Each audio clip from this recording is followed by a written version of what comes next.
Hello, this is Rahul Sriram, and welcome back to FavorKart Stream 3. Alright, so yeah, this will be mostly a front end oriented stream, the third stream.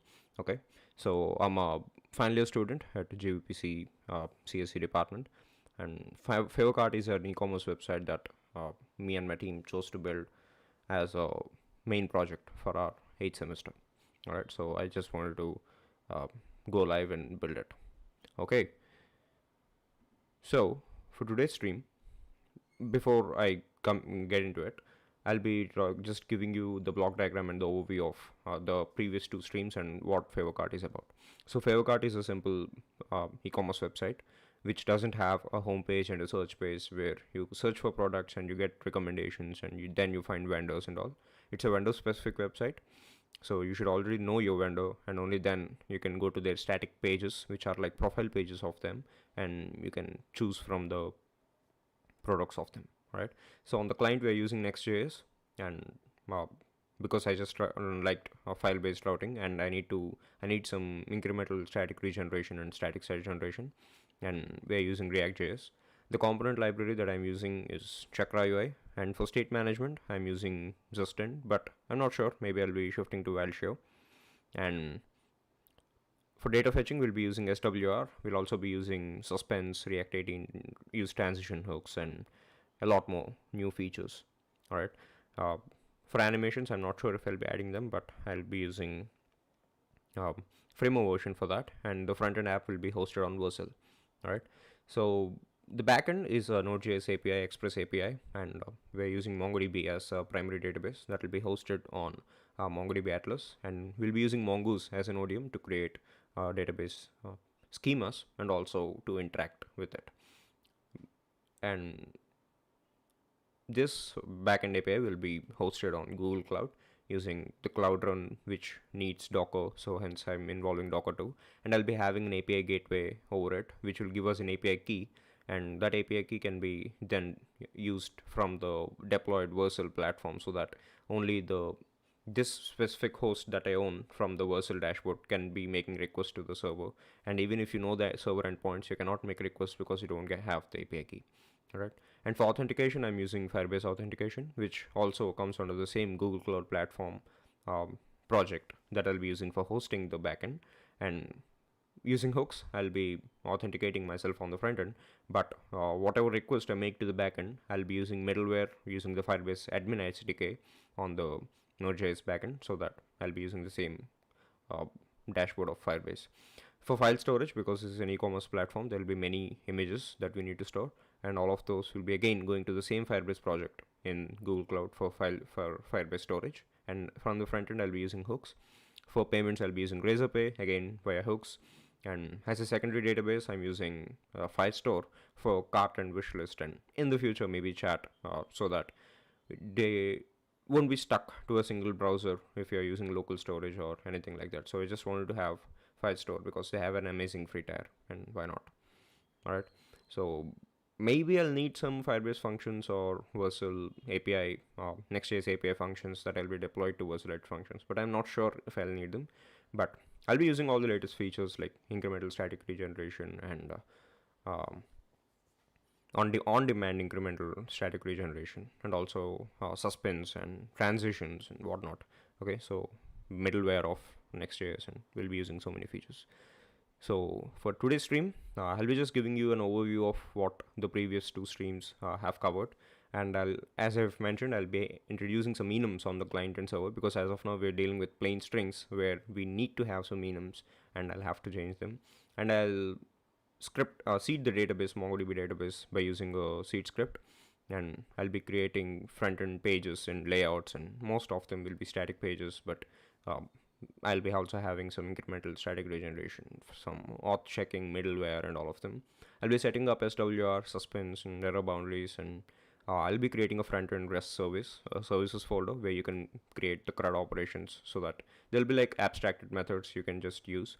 And I'll be upgrading the header a lot today, because I'm able to log in with Google now, so that I can have profile pictures, and I can create a drop down and dashboard page and profile page and all not. So maybe I'll be covering forgot password and reset password, but I'm not sure. But at the least, I'll be covering that show password thing that we have in password inputs. Uh, I'll be creating a vendor's homepage, which is a dynamic route, and also a single products page, which is also again a dynamic route. And I'll be creating Firebase 5 store hooks in the front end so that in the next stream we can use them for creating our uh, cart and wish list services. And today I'll be initializing the cart service with some uh, add APIs and all of them, but I'll also have a drawer for the cart. The cart won't be a page, it'll be a drawer that we can draw from the right side of our website, and I'll be showing that too. So it'll be relatively a smaller stream compared to yesterday, maybe, I think, I'm guessing, but maybe if not, uh, we'll go and again make it 3 hours long. All right. So I have many tabs open over here, but let me just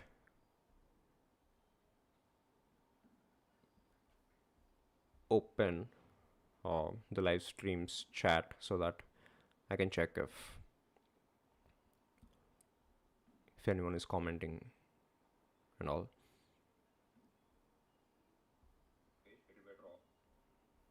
Oops. Okay.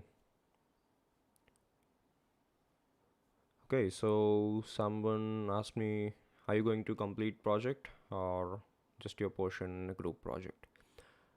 It is a group project. We all have coded this, like we got an overview of what to code and all of them, but we did not completely code it. So I'll be completely coding it. That's so yeah, I think you got your answer. I'll be completing the project. I'll be having Razorpay payments and whatnot. But maybe I can't and won't cover the what do we call uh, the shipping of this website. The shipping of products from the dashboard of a vendor to the customer. So we'll have to use some services like ShipRocket and all. And I just didn't want to involve all that. So we'll be going till payment. You can make payment, but the product won't be shipped to you. Okay. So maybe I'll think of it in the future if my college likes this project and if they say that they're going to sponsor it, then maybe I'll think of creating it as a SaaS product or something. But as of now, the final stage will be creating a Razorpay checkout page, and the payment can be done. The money will be transferred, and that's all. The product won't be shipped, and all of those can be happening. Okay. All right. So, how many do I have here? That's good. Okay, so I have many pages open over here. This is the front end Versal dashboard. If you have watched yesterday, I created a social logins feature branch. I merged it. I've shown you how to use Versal's preview deployments and all of them. So this is that, and this is the deployed version. This is the front end that we have completed as of now, till now. I mean, so you can come to login. You can log in. You can continue with Google too, or we can go to register. We have display name, email, and password, and we can log in here too. And yeah, as of now, on success, we'll be having an app/profile page, which I'll be updating today. Okay, so this is the code, the front end code that I've deployed, and it shows that it has one branch, but it had two till yesterday. I've merged it, and yeah, it is open for pull requests. If you think you can do something better, don't complete the project before I do it. But till now, what I've coded, if you think some code practices could have been better, uh, I request you to contribute. You can fork it and make a pull request. All right. So this is the MongoDB Atlas cloud platform. That this is the primary database FavorKart cluster, and I have connected this using Mongoose on my backend, and this is the Firebase project of FavorKart, and I have 3 users as of now, and I'll have to find a way to add custom claims to all of these 3. Okay, and now there is an amazing Udemy course by Brad Traversy. If you don't know, Traversy Media is a wonderful YouTube channel. I've learned a lot of programming from that channel, and there's a project called ProShop1, and he has this pseudo script for databases. So I'm basically going to copy that and tweak it a little bit for our product. All right, so that's it. But before doing that, I think I'll go to Canva and check. Yeah, first I want to clear the enums on the client end server. All right, so I'll come here. This is the client. In the utils, let me create, oh wait, this is a server. That's not a problem.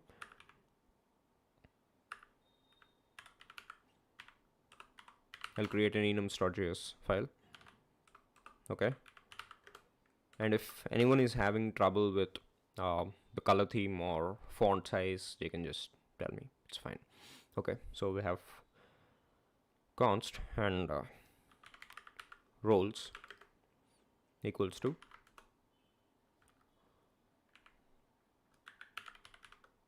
an admin. This is an admin, and we have user, guest, but this is not what I wanted. I'll be having vendor,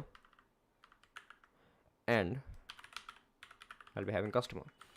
Now you might be thinking this is not an enum, right? But JavaScript by default doesn't have enums.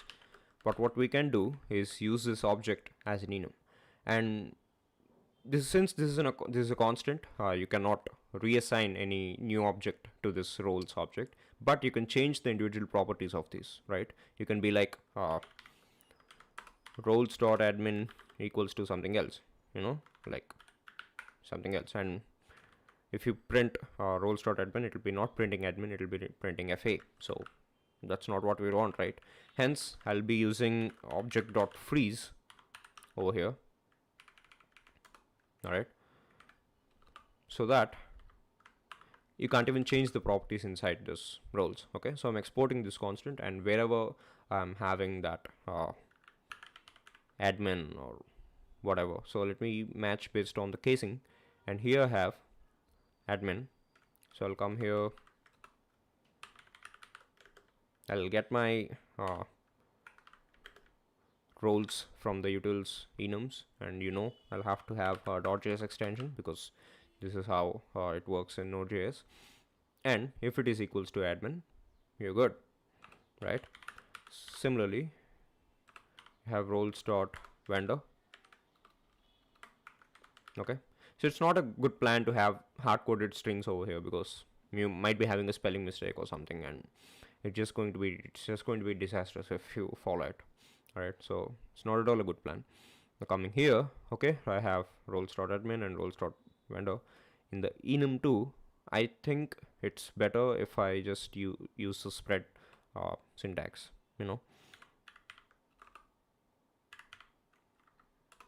object dot the keys or values at the end of the day, they're the same, so I'll have roles imported here from the .js file. So what is it going to return? Object.values is going to return an array, and I think that should do, right?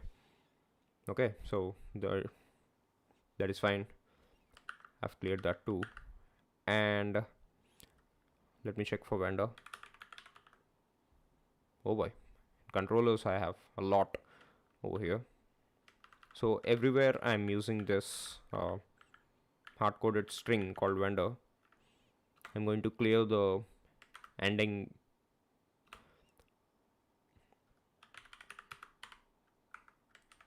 Yeah, I think that did the trick, but I'll have to import roles again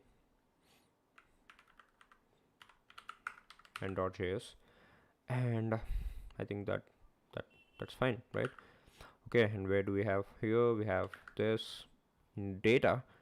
That's great. Now here, this is the data script that I'll be using. Okay, so I'll just show you what I did beforehand so that you'll get to know. Like before starting this stream, I've made a couple of changes. In the utils folder, I have created this seed script which is empty, which I'll be copying from that Brad Traversy's video.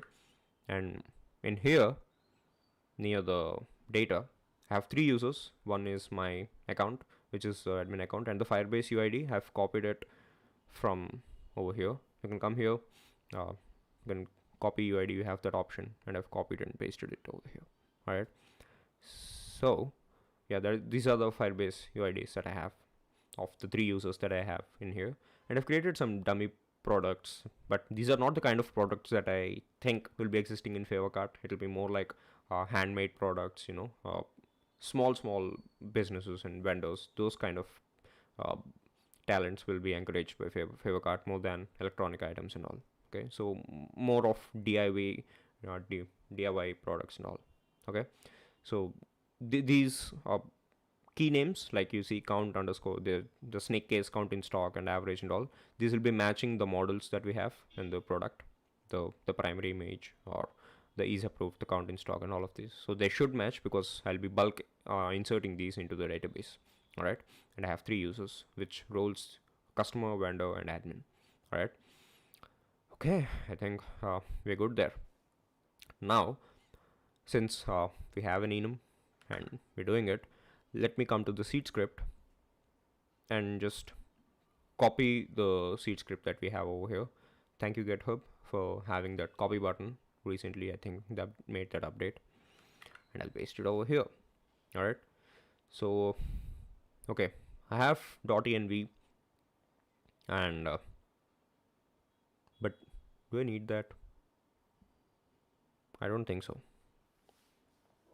I don't think I need .env over here, but I'll need connectdb.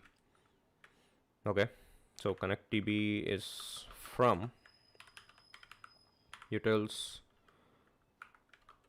or maybe not, utils connectdb.js. okay, I think that is from that. Similarly, the auto model product, all of these I'll be dealing with them later. Okay, let me just put in with mongoose. All right, I'm not going to create anything with the orders, so I just won't import it. Coming to product, we need a product model, right? Interesting. So let me create this models. Let me open this product and this, so that I think now I can import. It's funny how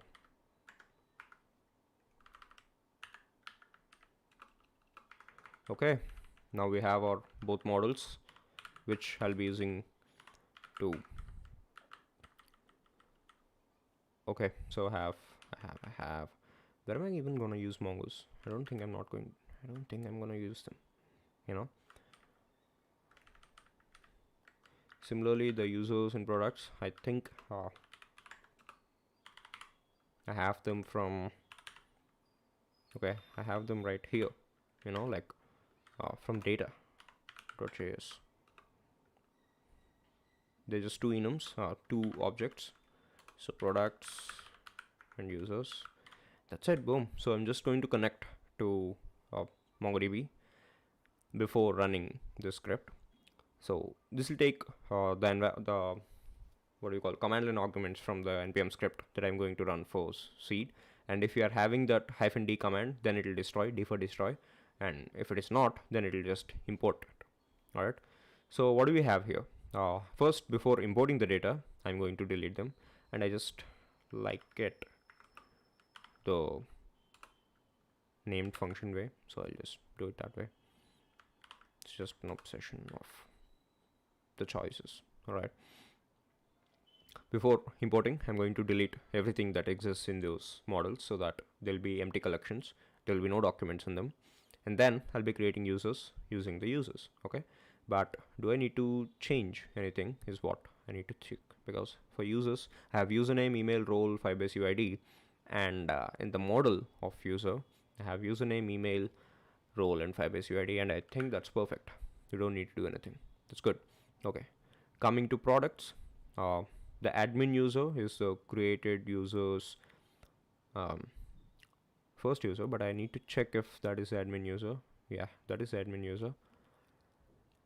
That's great. Okay, so that is admin user, but I don't know where we'll be using the admin user. Instead, we'll be having the vendor field, right? And the vendor,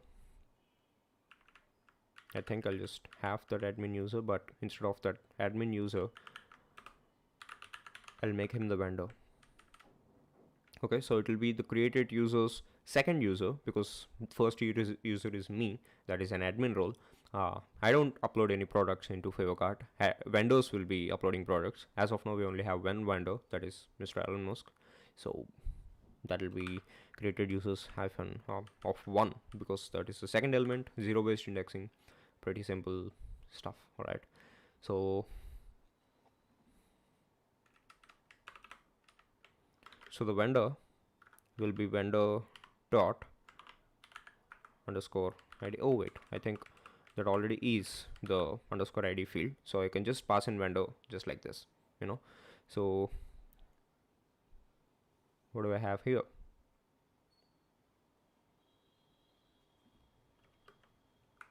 Yeah, that's great.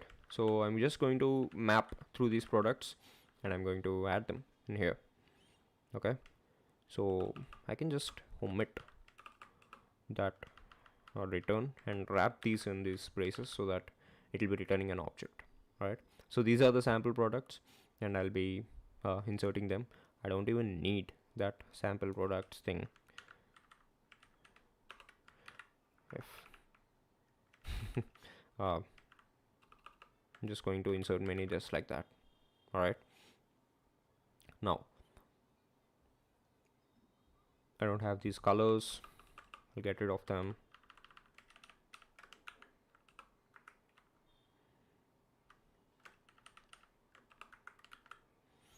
Okay, I think that's it, right? Or do I need to worry about anything else? The vendor I'm adding has this person, but is there anything that I need to check in the product model? uh, I have the when I'm adding the vendor, I have the name, I have the description, I have the primary images, I'm just leaving it.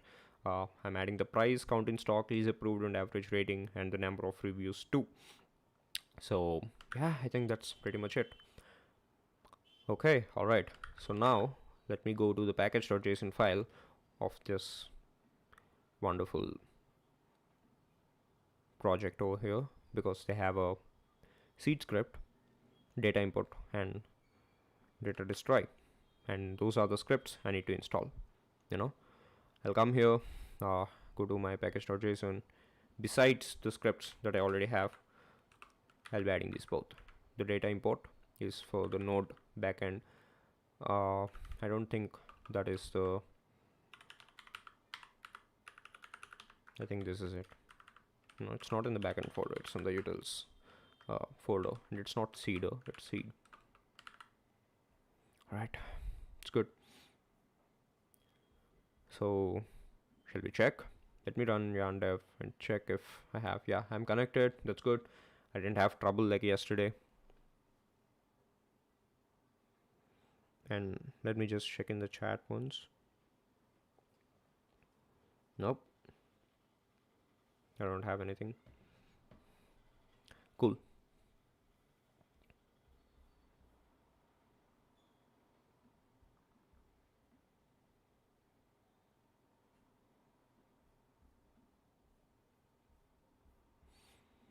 Okay, I wanted a minimal VS Code theme, so I just chose this random one.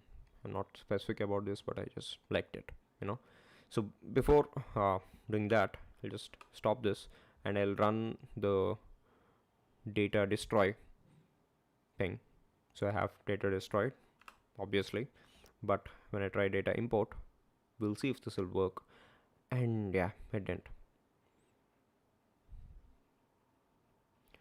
Phone number. Why do we have phone number? That's interesting, because inside user, uh, I did not include phone number. Bulk write arrow, duplicate key arrow collection. I think I'll just come here, over here.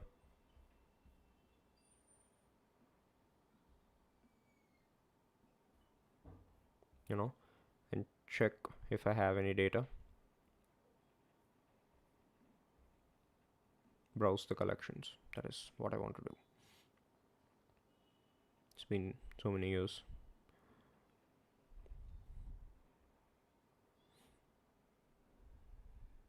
Okay, I have one, uh,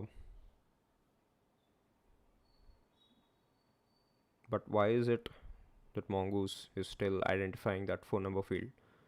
I don't think it should, right? Because I've commented out just yesterday and it should. It shouldn't. Not, I'll just get this back and I'll just take this validator away.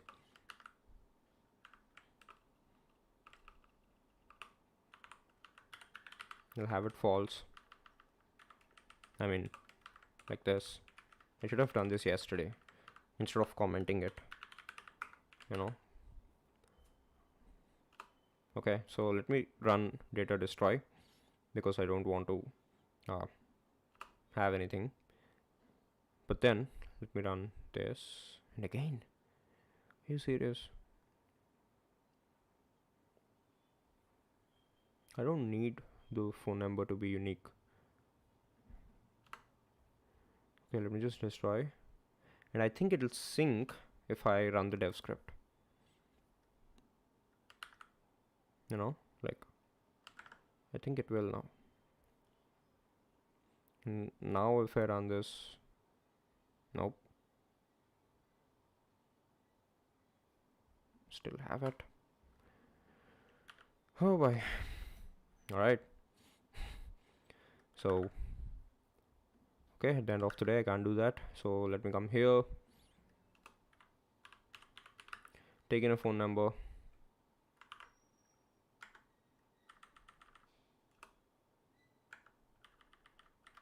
Come on, that is exact same thing it is asking me to do, right? Okay, so I'll just destroy the data and try importing it. That's great. I think it will take some time with the data changing. So let us check if I have everything perfect. Orders, there shouldn't be any orders. Products, I have 8 of them, I think. I don't know. And users,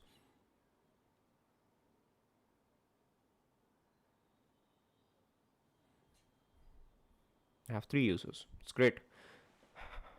It's really good. Okay. So I think we are done with seeding too. Now that we have data in our database, our primary database, let me come to Canva and check that. Okay, I have included enums, I have included the seed script. Now let me switch to the front end app. Okay, did I delete that? That's great. I'll come here, switch to desktop, FavorKart client, and I don't know if I made any changes in here. I think I did. Okay, I added some pages for you beforehand, you know. What did I change in register?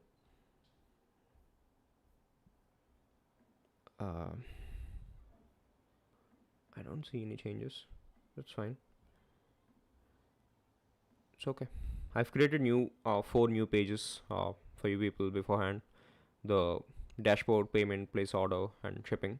So the payment, the shipping will be having a stepper form while we are making the payment. When we are checking out. So the first checkout will be the shipping page where you'll be adding your addresses and all of them. Then you'll be having the payment one, and then the place order thing, right? So yeah, I've added those 3, and yesterday I wanted to discuss that in the register page. I think I'm naming it wrong. It shouldn't be login. It should be register. The button should be register, you know. And let me come here with the dev script.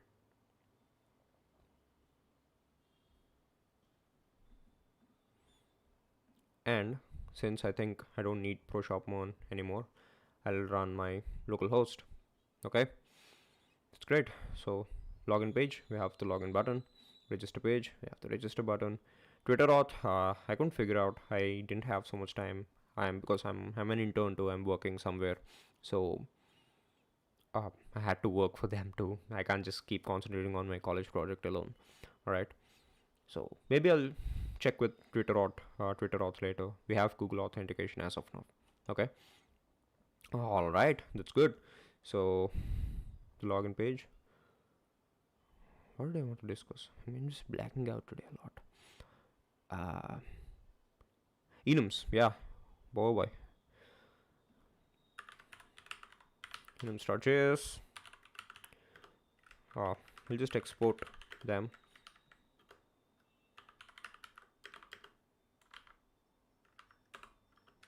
All right. Have an admin, have a user, and a guest. But joke's on you because I don't want a guest.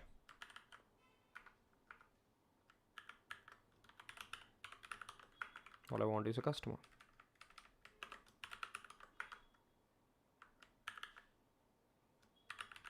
And a vendor. And an admin. And I'll wrap this inside that for object.freeze. Right? So these are the roles. Let me go check in for admin anywhere. Only in enums, not using it anymore. Vendor. Okay. That's weird. But I think in the future we will be doing it. So that's fine. And another enum that I will need, because maybe I think I'll be also adding this what do you call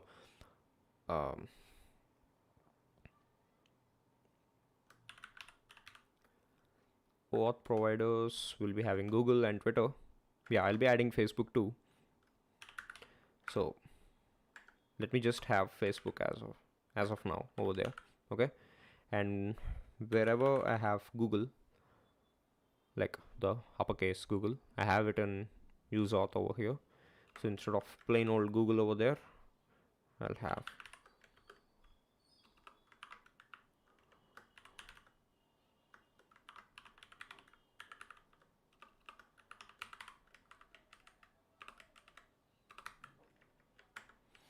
okay, I have auth providers.google and auth providers.twitter. Okay, and I think I'm importing them from utils enums. That's great. Okay, so where else am I having Google? I'm having over here.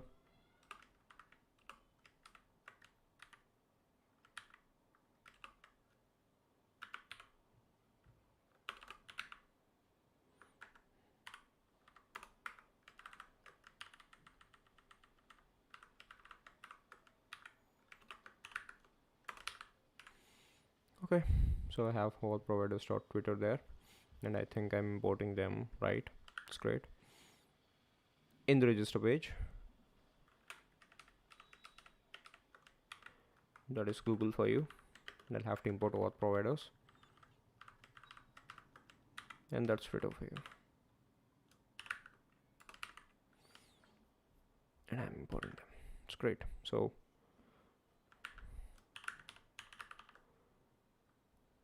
okay, that's it. So these are the two enums that I wanted to add.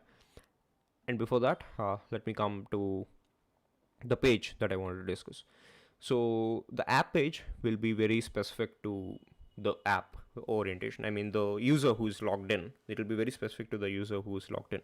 The auth page will be very specific to the authentication stuff, forget password and reset password, and login, register, and all of them. So I'll be having specific middleware functions for all of these pages everywhere, so that will be checking if you're logged in or not. If you're already logged in, you'll be redirected to some other page. All right. So yeah, that's the plan. But there will be some other root pages over here, because I want the URLs to be like this. For example, https FavorKart.com / for example, the shop of mine, because I'm into creating something like bracelets, so, or paper quilling or something. So I have this small store on FavorKart, and I want people to purchase it for 15 rupees or 20 rupees. So such kind of transactions, or 50 rupees if you think they are worth it. All right. So maybe the shop of mine will be named as Pro Store, or Rahul Art or something. Okay, so this will be the username. That is why I asked it to be very specific. It's like an Instagram handle. You cannot have it. You cannot have it should be unique. I mean, so this is the page. I want this to be the link that people want to go to. All right, favorkart.com/ the username. And when they open this, they see this small profile picture, and they see the links to share on social media, and they have a very big products listing, a grid, very good 3 into 3 grid under it. Okay, so this is the plan. So this part is the parameter ID. So it should be dynamic, right? So it should be the username like this. So how do we do that in Next.js? Thanks to you, we already have something like that using the braces thing. So it's known as a dynamic route. Here I can have username.jsx. So this is the vendor's specific page. I can create the vendor homepage. All right, so yeah, that is what we have. Let me create a flex, import it from Chakra UI, justify it to center. Okay, another flex. The flex direction will be column this time. Justify center.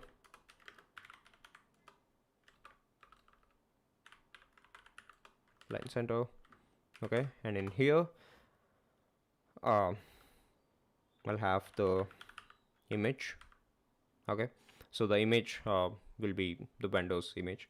So it can be any image, like let me import this from Chakra AI. I'll be shifting this to the Next.js image tag, but not right now.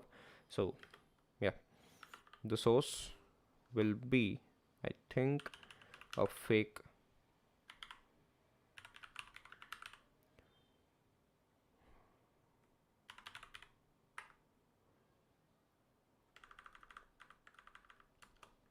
it just works like this. If I give unsplash.com,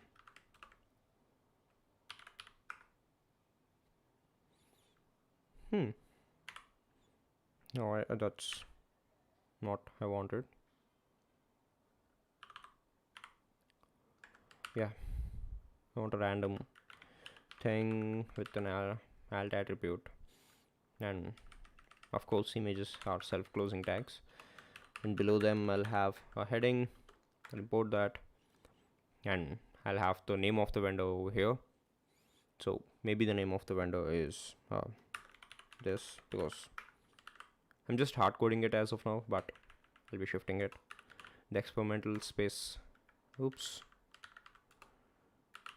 space y will be 4.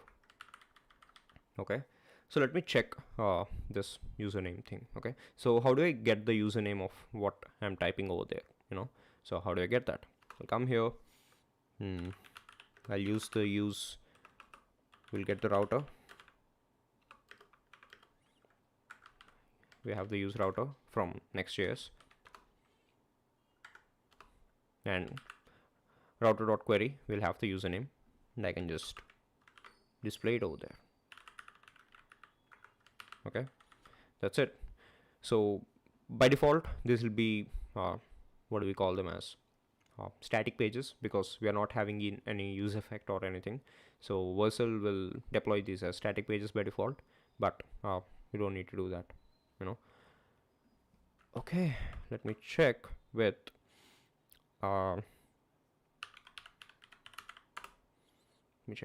yeah. Okay, so I have Elon Musk over here, and I don't have an image. So I need an image, or maybe I do, but since I did not specify the height and size, maybe. Okay, sizes. I don't get it how to use Chakra UI images. Let me go to Chakra UI docs. Images, I think. Move. I think they'll have. Yeah, thank you. This is exactly what I wanted. So the size I want it to be uh,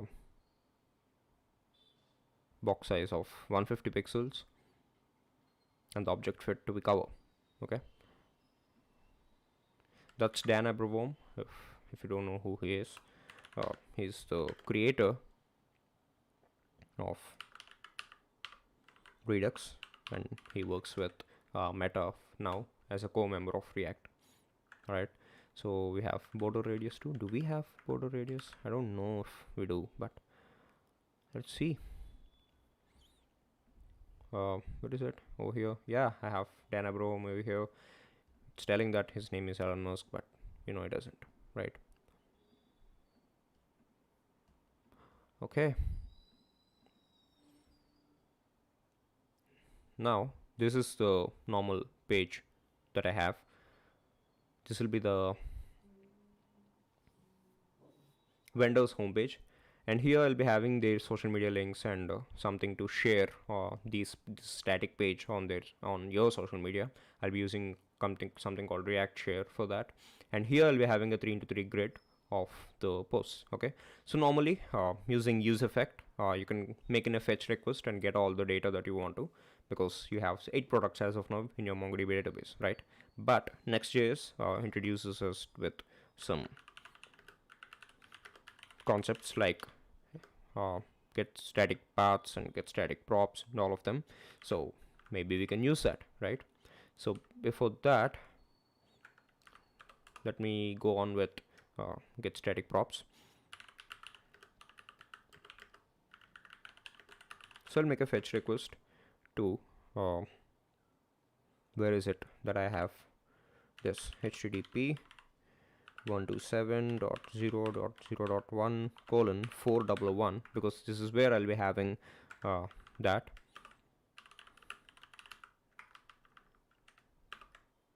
And let me check in my Notion once, because I think I have the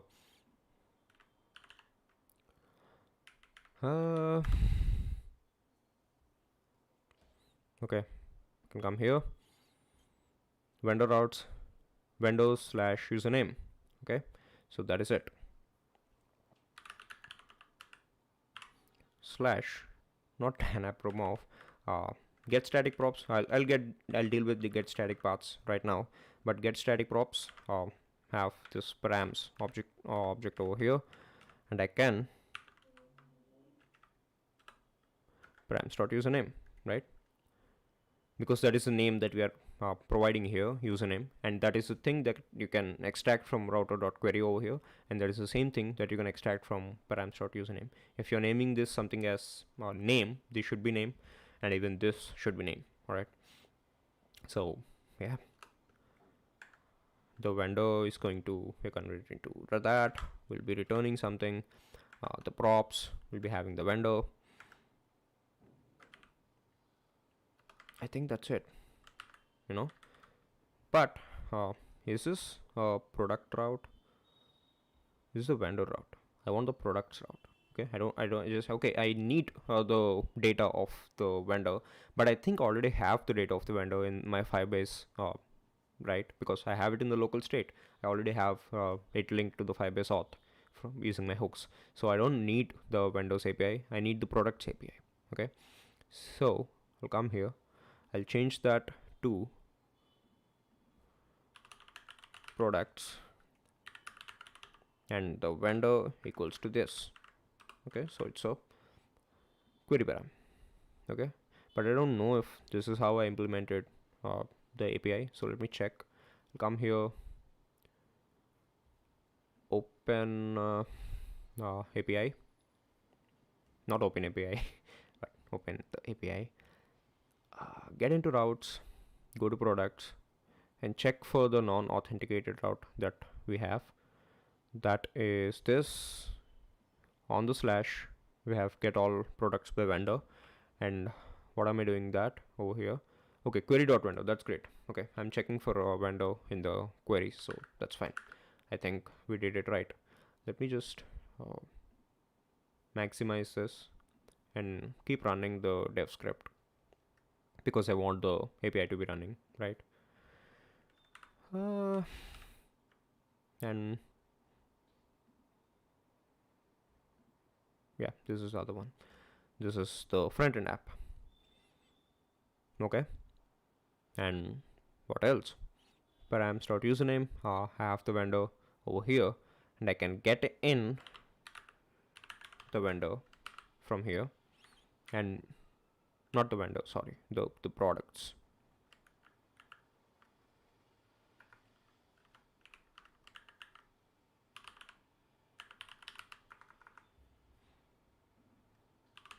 Since I'm shift sending that as props, this get static props function will be getting the props, sending the props into the React component over here, and we can use those products in here.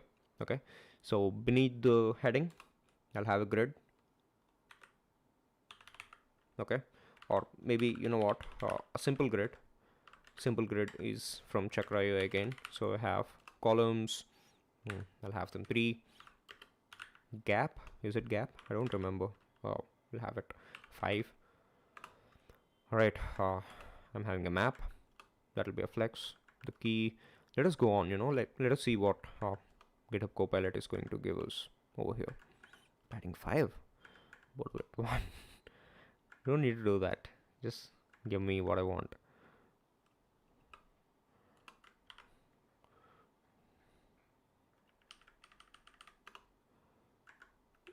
Yeah, but what here? Okay, I have the product.image, have the product.name, have product.price. I think this should do as of now. I don't need this border weight, border radius, and border color, but the padding was fine, and the key was fine too. Okay, but I think this is going to break. Like, I think it will. So let us see. I did a terrible mistake having my usernames like this because without get static paths cannot do that. Okay, I will create a get static paths. These are the paths. Oh boy, what on earth is that?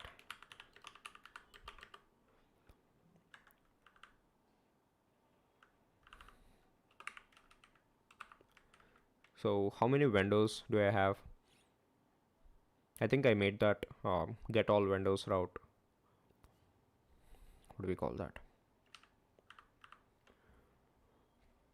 Come to vendors, get vendor by username, get all vendors. I made it is admin, but I didn't mean to do that. So I'll just clear that from here. Okay, so get all vendors, just get all the vendors. That's all. It's pretty much it. Now, but what on earth is that get all vendors route?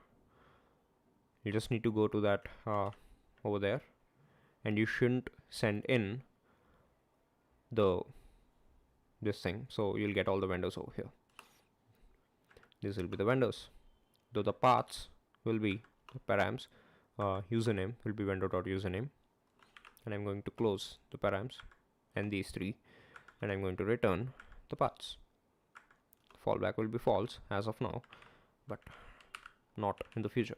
Okay, instead of having this paths over here, I can just extract it maybe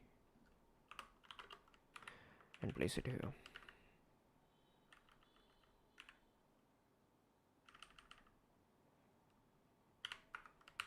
Yeah, it's great. Coming here. Okay, of course we're getting an error because this is the res. What we have over here is data, and the data I'm going to call it as vendors. Similarly, because if you remember,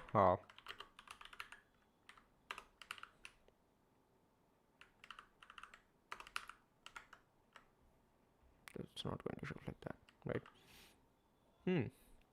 Let me check. No, still. All right. Before doing that,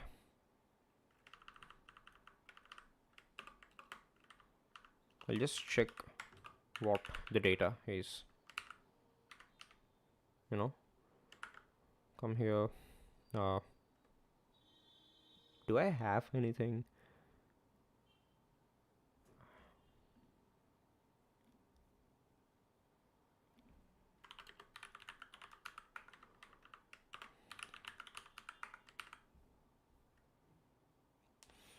Okay, I'm having that Windows dot map as the error, but why am I unable to log the errors? Okay, I'm getting an undefined. That's ugly, right?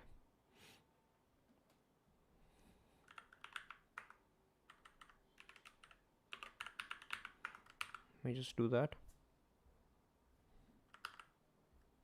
Come here. uh,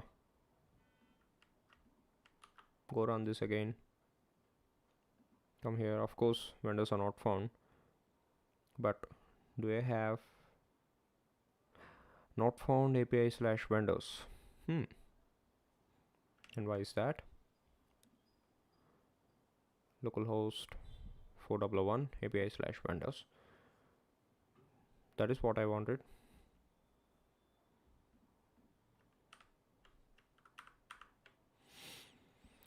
Let us debug that. We have route, this one slash, and okay,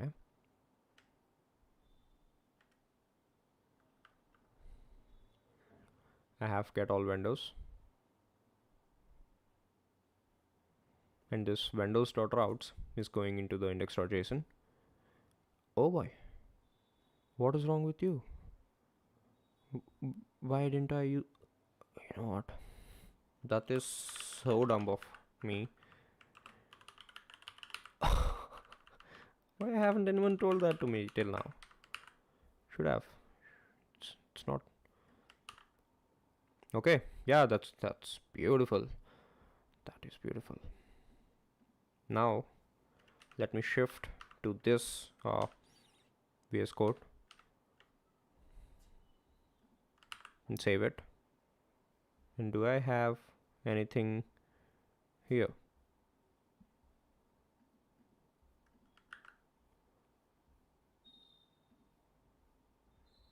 Come here. Yeah. So this is an object which is having data in it. I am right. And the data, I can rename it to Windows. Right again. That's great. Now we have static paths, right? Okay. I think that applies to products too. But yeah, we cannot find Elon Musk like that because okay,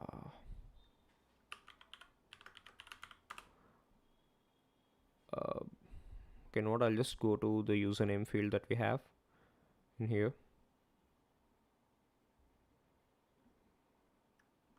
Copy that.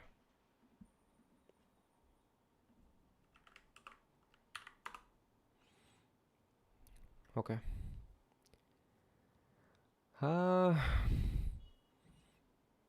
Okay. So we cannot have spaces in there, right? But what if I can? Like fine, fine. Username sucks, right? They do. We have a version, the Firebase UID, the created it, and all of them, but I could have given some shop name thing too, right? I didn't, but that's fine. Cannot shift that to JSON. Okay, I'll just go to the other VS Code over here and I'll destroy the data. Okay, you can see the API requests that I've been making over here.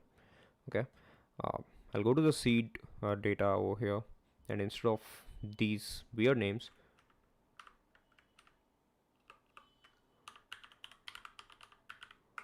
I'm not a vendor, so, but you know what? I'll maybe add that display name to have to restrict the users, it's great. Now I'll go to data import. The data is imported. We have the server up and running. Now let us check over here this code. Come here, uh, refresh this. Of course we're not able to find that. I'll just go with Elon Musk, and we cannot find the button. Alright, come here. Instead of that, I'll have the vendor as Elon Musk. Vendor ID is not defined. Okay, it'll need the ID. I need to change my APIs. Like, I need to change them. Why was I searching with ID? That was not what I wanted, right? Yeah, get vendor by username. Where is the product? The product routes over here. Create product, get all pending products, approve, get product by ID, get products by vendor. This is it. Okay, so I'm sending in the vendor username. Of course I am. And I'm checking if, oh, you know what? That's the bug. That's the bug. The vendor is that, I get it, but the exists is going to return if the returns the ID of that, but I don't have a vendor ID. Where am I even having that vendor ID? If you see vendor ID anywhere, just tell me. Don't. Vendor exists is the vendor ID. Alright, because it returns us with a query. Okay, wait, maybe I can destructure that. Oh, then I have the ID. Okay, I have vendor exists underscore ID. It's cute. I'm sorry. I'll come here, refresh.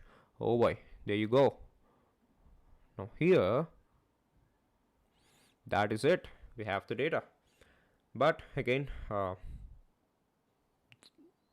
my seeding just didn't work well, so I'll have to take care of that too. Okay, so let me come here and just first work on the headings. All right, so the size of this, I want it to be medium, and the size of this, I want it to be XS. We have a product.image, but I'm not going to use that. We don't have a product.id, we have a product._id, so that is what we'll be having. I'll come here. Okay, I think we're on track. But okay, as of now, I don't want to again run the seed script and all, so I'll go with the same image that we have here as of now, but no border radius and all. Okay, I'll just copy that, come here, paste it over here.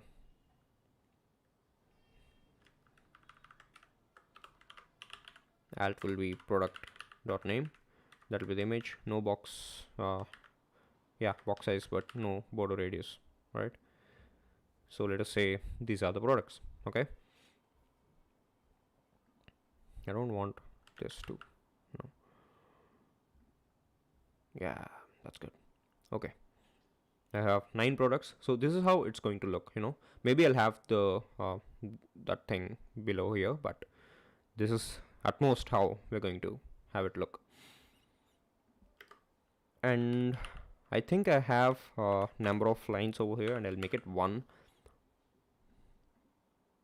And if I'm having more than that, it's going to truncate. Okay, I like this plain old design, but I don't know how to tackle the, okay, I think I have a bug over here in the header. I'll come there, go to components, header. Why is it happening like that? Syntax is 10, that's fine, but I did not provide any background color. I think that's why. Now I'll give it white, and yeah, it's going to stick to the top because we gave it a, because that is a sticky header, and that's fine.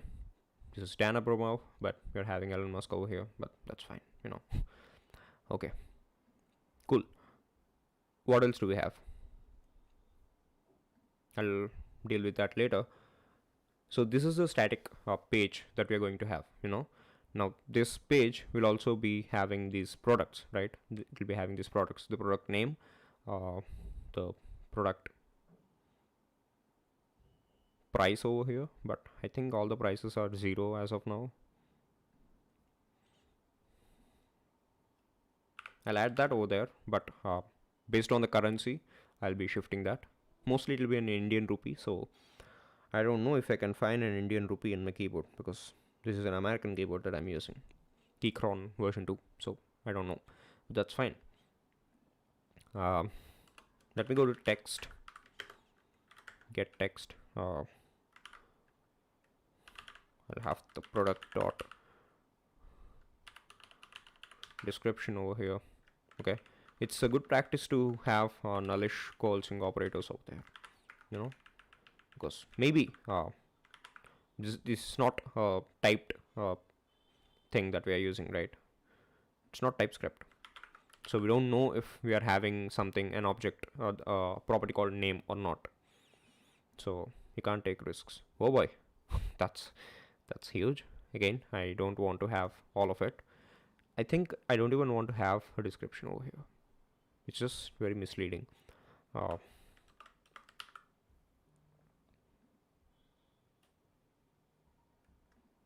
just grab this, put it in here. I have 2 as experimental space y. Now I have space between them, and maybe I'll draw a border,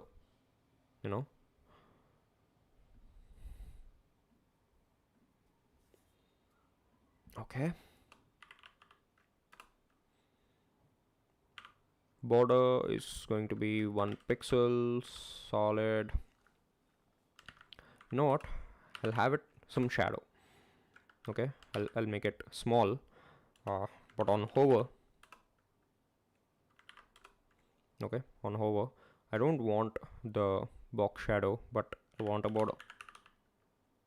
But instead of a border, I think I'll have an outline. Okay, outline of 1 pixel,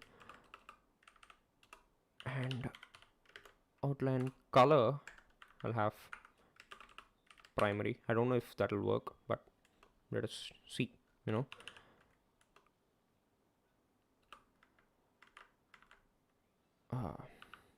Still 1 pixel, so I don't need to have that over here. But outline color, yeah, border radius is going to be transparent so that we cannot see the outline. When I hover on that, you can see that. Okay, so this is what I wanted. 1 pixel sucks, so I'll have 2. I did not involve border over there because I don't know why did I not do that. Maybe I can, maybe I can even have ring,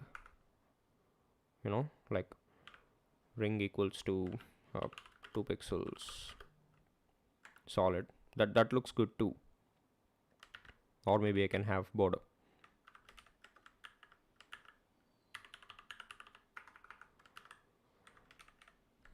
And I don't want the padding to be 5 because I want the image to take the whole position. What are all the props that we have? Fallback, fit, align.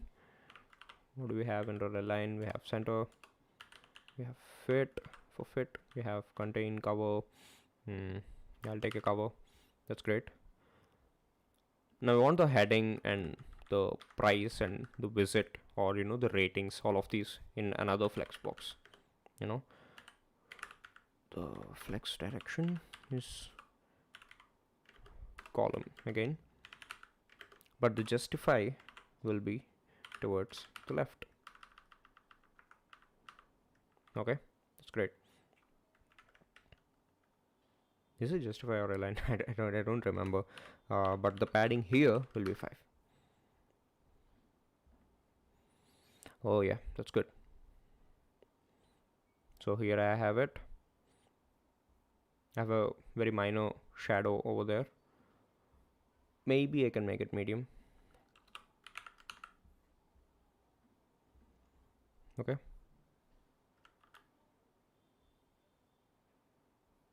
Yeah. So this is it. But when I hover on that, I get this beautiful border around them. Okay. Now, when I click on them, I need to go somewhere, right? So where is that exactly? I think I don't need justify left, but I'll need experimental space y of 1. And what more do we have in the API? I don't remember. Okay, we have products, that's fine, but we have the average rating. And let me go to Chakra UI for once and check if we have a ratings component, or stars. Okay, we don't. Mm-hmm.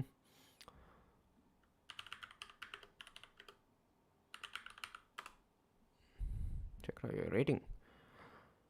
And where are you getting that from, young man? That's good. That looks good.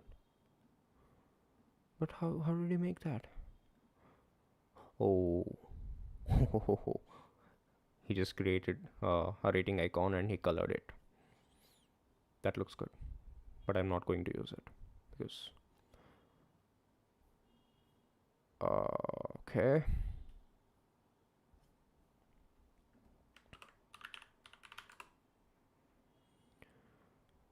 I'm checking if I have a library for ratings, or shuck it. I'll just go to React icons. I'll search for star, and I need that golden color star if we have, but I don't think we do. Okay, so FA star, yeah, this one will come here. I'll just import it.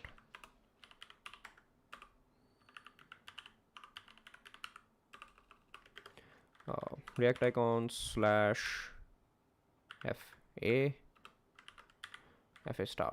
Okay, so that is what I want. Now below the price,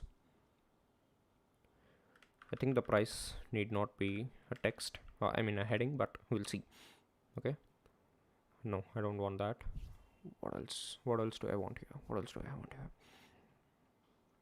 The rating, right? The average rating. Okay,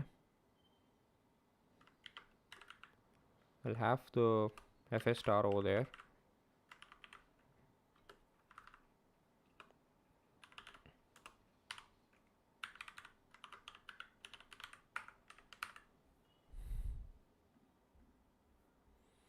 And let us check. Okay, just having 0 stars for everything. That is not what I wanted, but yeah, let us say we have 0 stars for everything. Okay, so the color, do we have gold? No. Do we have yellow? No, we don't. That sucks. Okay, we'll just stick with yellow. Let us see what will come. Oh my. What about gold? Do we have gold? Oh, we do. That's good. Okay, these both need to be inside a stack. So I'll create a head stack, and yeah, I think that's it. I have a head stack over there. This I'll wrap it in a span that over there. So I have 0 stars, but that is not what I wanted. the align will be center, but maybe in the future, when I seed it tomorrow or something, I'll be shifting. Oh boy, I'll be shifting that stars that I have for every product, and we can display that there. And I hate how bold that heading is for the price, so I'll just convert it to text. Okay, but I don't think we can give sizes to text, but I think we can give color, and the color I want is primary. Okay, let us see how it will go look. It looks good. That looks good. Okay, so these are our products, right? Now, can the image have a border radius? Do we have an SX prop? I don't think we do. Do we have a style prop at least? No, we don't. That sucks. Okay. Alright, so this is what I wanted. Now, this whole flex container over here that we have is a link, right? Obviously it is. So I want to wrap it inside the next link component, and the next link is going to come from the Next.js default link component. I'm not naming it link because maybe I'll be using the link component from Chakra UI too. So it is next link. Next link will need a hyperreference to slash. So how did I want this to look like? I have this, and okay, I got that. I know what to do. It might look quite complicated, but it is not. So on the pages, I'm going to create a new directory called username. Okay, and this I'm going to send it in here, and I'm going to rename it to index. Now it's the same, right?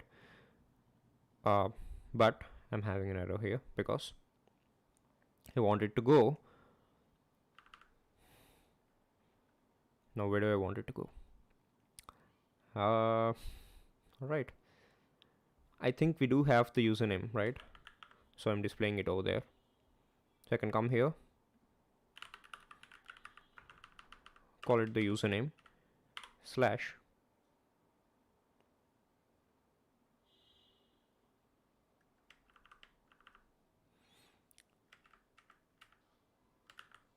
okay, where I'm having missing key prop. Of course you are.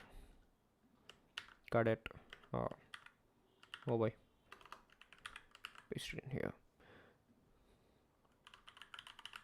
Products and product dot underscore ID. That is the page that I needed to send. Okay, so I'll have a folder inside this called products. It'll get complex, I know it will, but I can't help it, so it'll be id.jsx. okay, so this is it. It'll be linking to that. Maybe we can add in some hover animation and all, but not today. I will. When I hover, I just don't want it to appear suddenly. So yeah, you see the border appearing suddenly. I don't want that to happen. And we're not seeing that pointer change to that, and we're also not seeing the ID in the bottom corner of us because I am having a next link over here, but I have to use the passref property, and I'll have to render that as an anchor tag. Okay, so now it will. You can see in the bottom right left corner you have the name of the vendor, products slash the product, right? But you don't have that page built. At least it should have a default something over there. So it will be single product page, right? It's great. So this is the single product page. Now you can come here.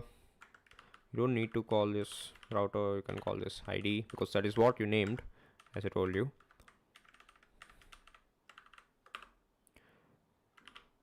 And you can display your ID, right? So it's as simple as that. I'll come here, I'll click on it, and where is the ID? I cannot see the ID because I don't think it is a flex container.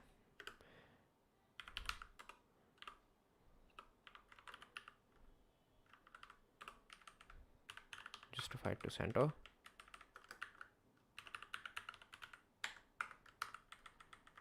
Okay, I have that.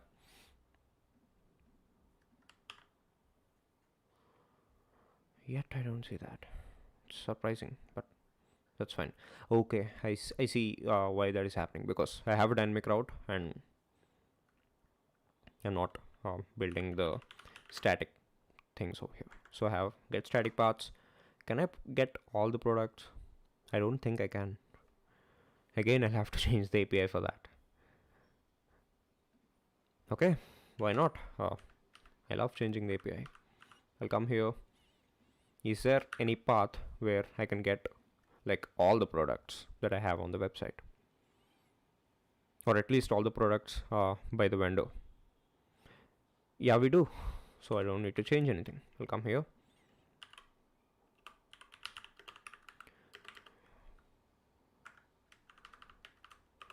It'll be 401 API / products vendor equals to someone. I think that will be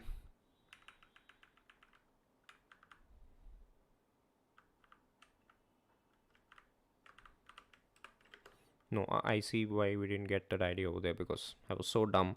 I should have called this query. So it is query over there. What else? What do we need to find here? We have this, and I think we can get the username too, but I'm not quite sure. So I'll give it username. Okay. So now these are all the products that I have. The paths will be the ID. And I'm going to return the paths. Fallback with a false. But I don't see why we need username over here. I seriously think we don't need that. Cut this. Have it there. Have a comma. I don't need this variable. And that's it. It's good. So this is our get static paths. But what about get static props?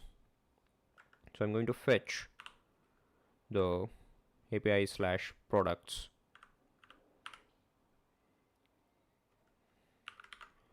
/ params.id, and that will be the product that I need. So I'll return the props of the product. That's all. That is as simple as that. I don't need the username over there, but I'll be getting the product over here, right? So let me come here. Yeah, we have this. Let me refresh. Username is not defined. Of course it is not defined. Is there a way I can get something into get static paths? I don't know. I'll have to check. Get static paths. Let's go into documentation. Excuse me. Get static paths, API reference, the return values. Okay, it should return paths and fallback. Fallback to true, and all this. Fallback pages. But it doesn't take anything specific. So I think I'll have to extract it myself, which sucks.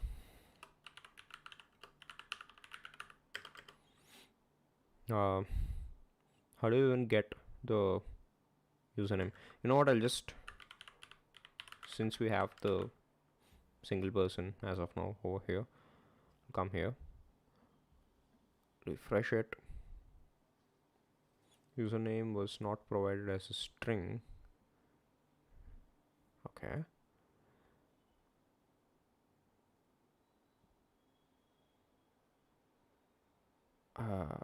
I don't get it.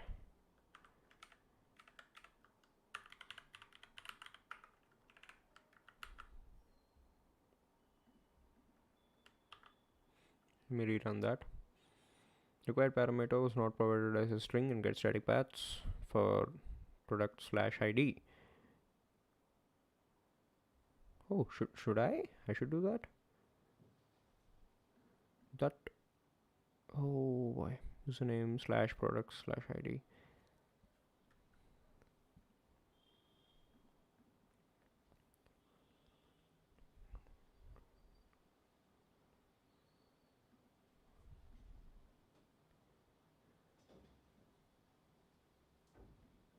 But I don't get it. I don't have username anywhere over here. Why am I getting that error?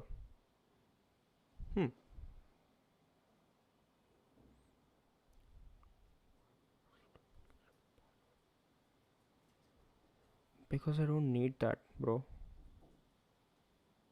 I'm here. I'll come here. Going to that products page. But I have this error. It's interesting. So anyone watching, do you have any comments or doubts before I figure out what the hell is happening over here?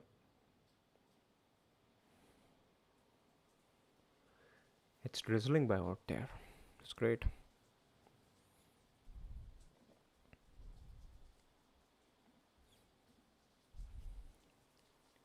API slash products param ID.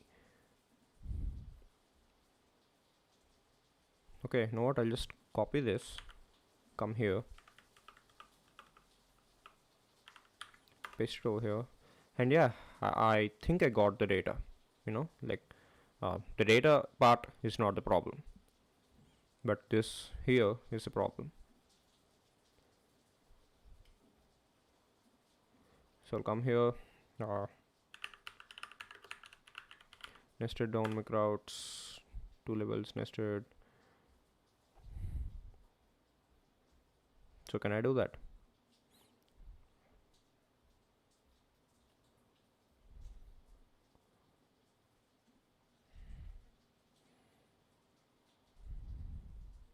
Yeah, I think I can inside that. Come here. Get static paths param. Oh, so this is why they did that. I'll have to pass in the parameters. GitHub Copilot is friggin' smart. I'll have to pass in the username too, or else it won't work. I never knew this about Next.js. That's so cool. Like, that is so cool. Okay, but I think it all worked out because I have the product over here and we are getting no issues. So I'll come here. I don't need the heading of the ID anymore. Alright. Even I don't need the query or use router because I already do have the product with me. So it will be product dot title, right? That is product dot title. Then we have text, which I'll import from Chakra UI.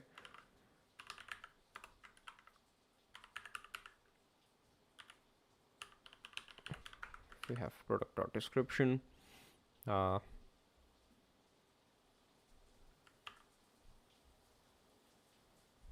Okay, that looks fine, but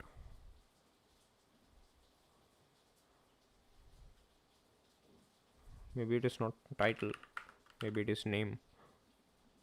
Yeah, it is name. That's fine. That's fine. Okay. I'll need it in another flex, or maybe you know what? I won't have it in another flex, but I will have it like this and align to center or align to uh, flex start, which will be the top. Or I can also have it in the baseline, but I don't want to do that. uh, should I do a grid? I don't know. Not, I'll just go with a grid.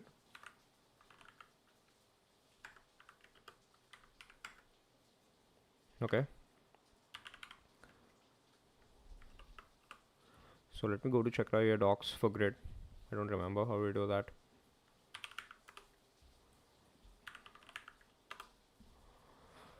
Alright, template columns, repeat one frame, but that is not what I want.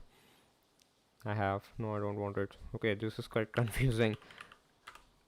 That is why I always use simple grid. It's so simple and cool. But simple grid, I don't think I can have call spans and all of that. So maybe that's not what I want. I need a 2 into 3 layout, but that's fine. Okay, you know what? I'll just go with the flex center over here. The left part will be another. The right part will be another flex. Okay, but the flex direction of this will be column. Okay, so the justify again, I don't think I need to display all that. Yeah, I need the product name, the text is the product description. Okay, so that is good. Over here I'll have another flex with the flex direction of column. The first is the image, okay, which I'll import from Chakra UI, and I can have the source as that, but you know I've been having issues with source images, so I'll just copy this and paste it over here. It'll be the product.name as that thing. Okay, and we'll have a text. Okay, the variant, what is a variant in text? I don't remember having a variant in text. Can I have small text like font size XS? Okay, that is what I wanted. Yeah, that's it.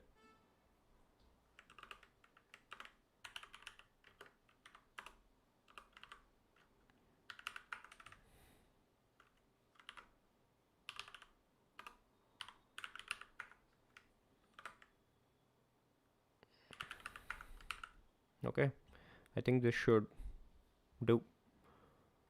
Yeah, it's all coming into place. I'll need some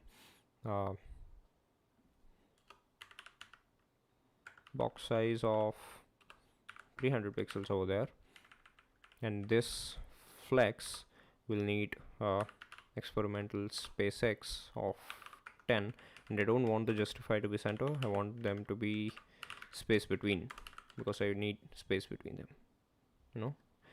Yeah, I think it's all coming into shape now. I'll have the big product image over here. Okay, and maybe I'll have the slider or something, or I don't know how on earth should I do this?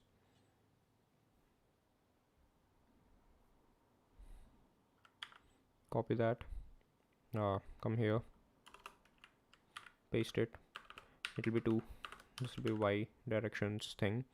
Okay, and I think I already did a rating component. Most of it I will be doing it in the back screen because I'll have to change stuff and all, but it's not that big of a problem, right? Hit stack, I can use V stacks too if you find me using the flex and flex direction a lot. That is me getting used to do that, but I can use the V stack component too, right? So yeah, I can mention the number of the average rating over here, and the product name and the description of it. And what else do we have? The name of the vendor. Okay, maybe I can do that too. Do we have a table in Chakra UI? We do, but I don't want to use that. I seriously don't want to use that. I'll come and make this 4. Okay. And I'll have a text and a bold which calls in for vendor. Here we have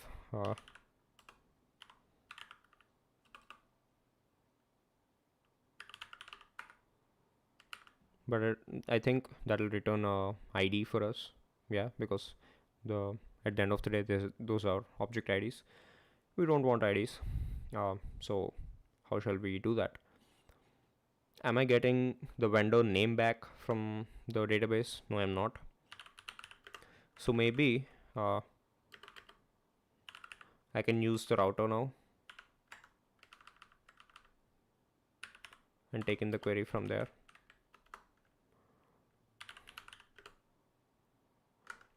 And the username from the query.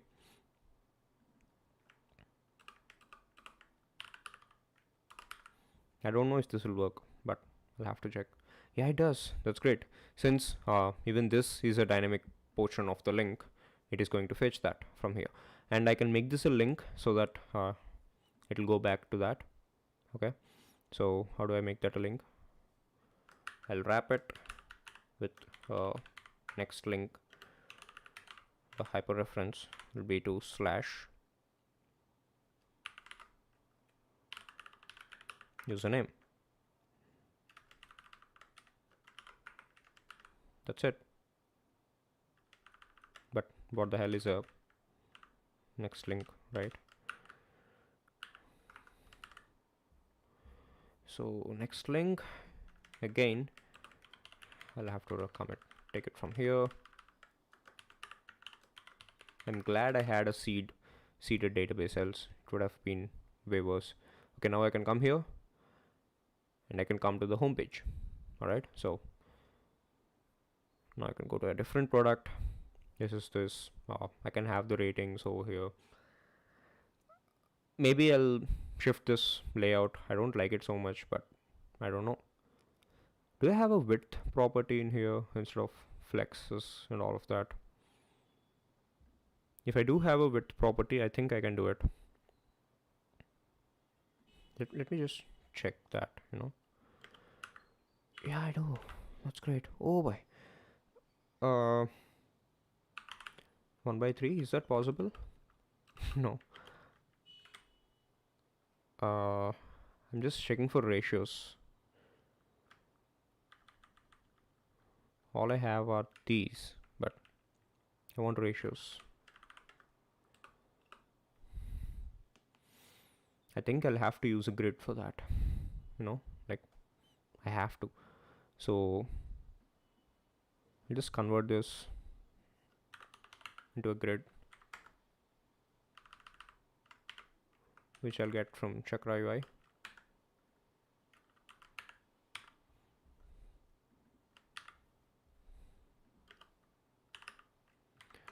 Template columns will be 2. Now, how did the grid work out? that sucks. Oh boy. Let me go directly to the grid. Template columns is I'll have a gap, and okay, so this should be wrapped inside a grid item, and it should have a row span of 2 and a column span of 1. So here I need a column span of 2. Yeah, I think I know what to do. I'll have this as 3. I'll wrap this flex inside a grid item. I'll wrap this flex inside a grid item too. Okay, but here I'll have call span of 2. Since the total are 3 and this is 2, I think this should beautifully work out. But if it isn't, I'm sorry. Okay, that sucks. That doesn't look good. What happened?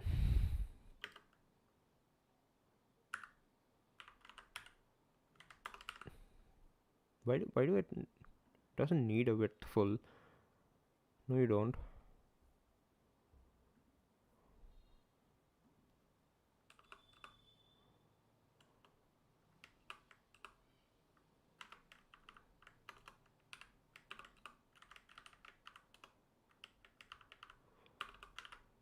Okay. Uh, is that what I want? I don't know. Nope, that's not what I want. Okay, I think I know what to do. I'll just have it as 3 FR, which will be 3 fragments. No, this is hard. Serious, this is hard. I know. Anyone can help me. Or I'll just go with that. The template columns.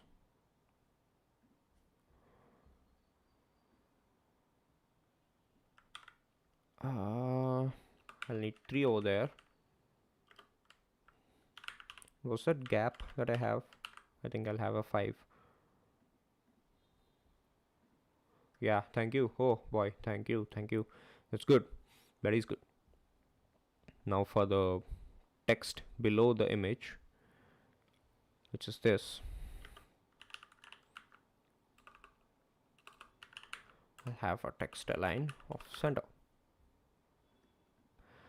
Okay, now below this I'll be having a slider for the remaining images that I'll be having. If you remember, it'll be having an images array, so you can click that and this image portion will be replaced with that image. So I'll be building that in the later part. Maybe I won't be even involving it in the stream because my deadline is coming through, and I just wanted to show you how to use these technologies and have some overview. But yeah, that's it.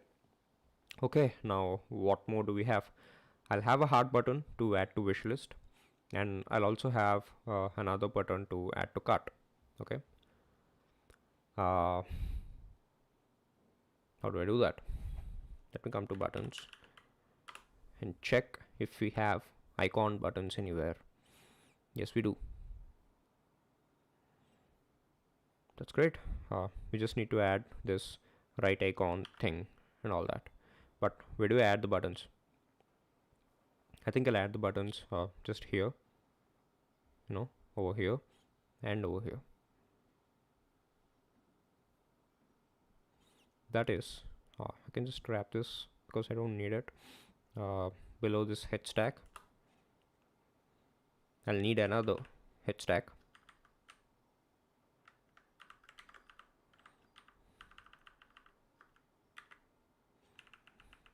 Instead, I'll get a button.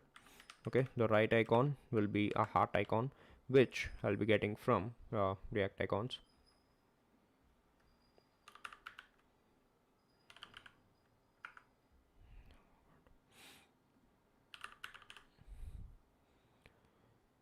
Uh, do I have a FavorKart? Okay, yeah, I think I have a FavorKart over there. Come here, and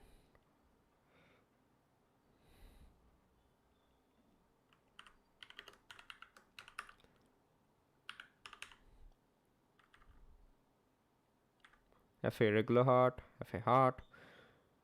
Okay, do I have an outline? No, I don't.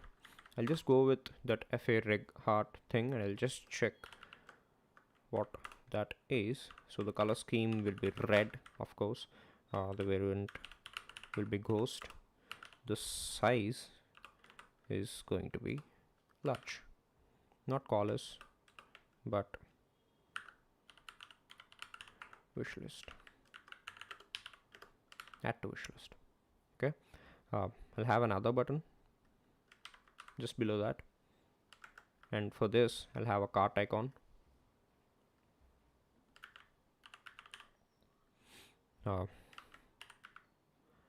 Yeah, I think FA cart plus should do.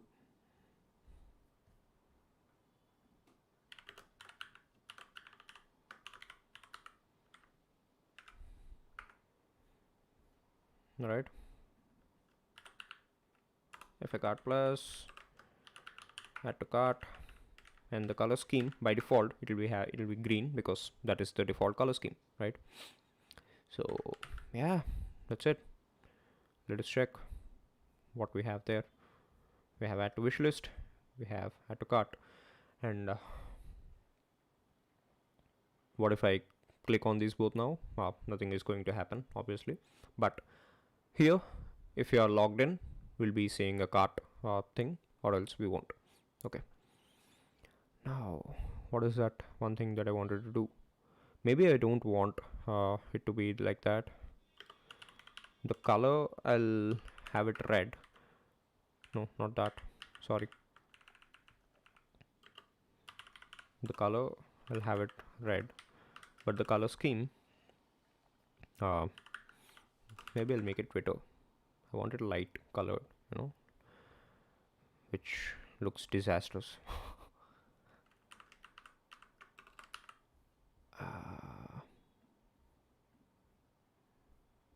No, that looks disastrous too.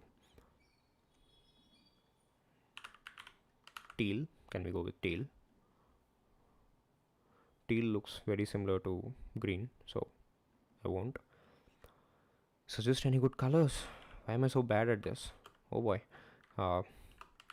Even this, no, I don't think it will be very similar to green. Yeah, add to wish list, add to cart, they are fine looking, but I feel I can do better. Go with the Facebook color. I like how dark it is, so yeah. Okay.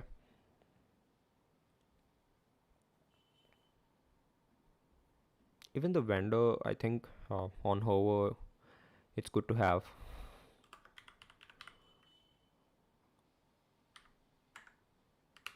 a link from there.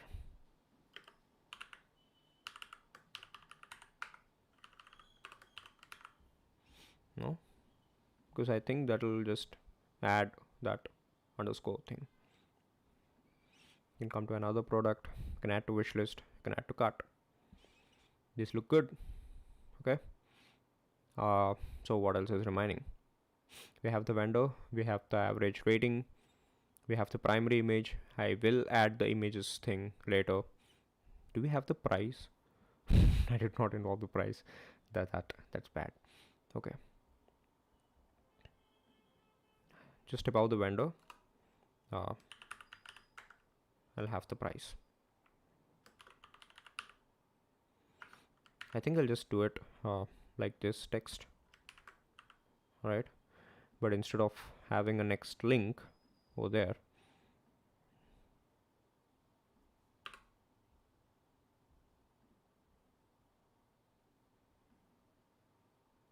yeah, that sucks.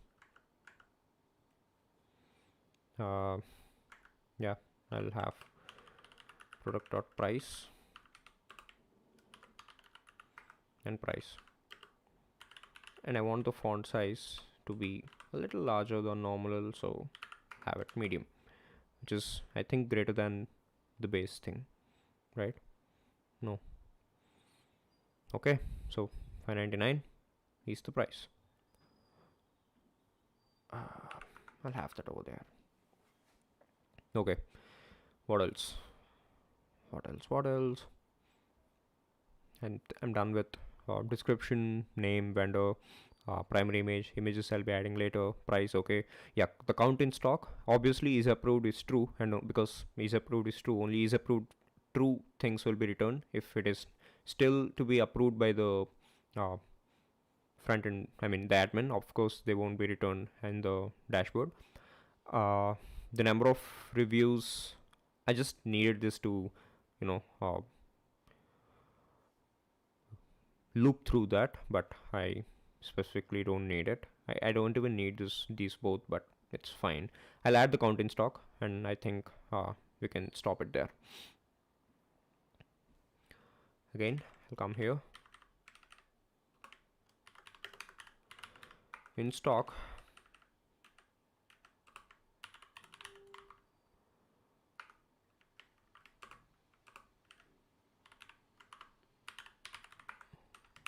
That will be product dot count in stock.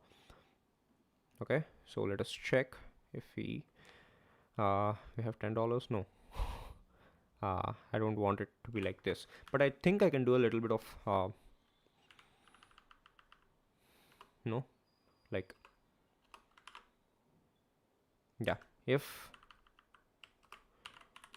the count in stock is true, which will be if it is not 0, because 0 is a falsy value in JavaScript. So we can absolutely do that. I'll open a React fragment there and a React fragment here.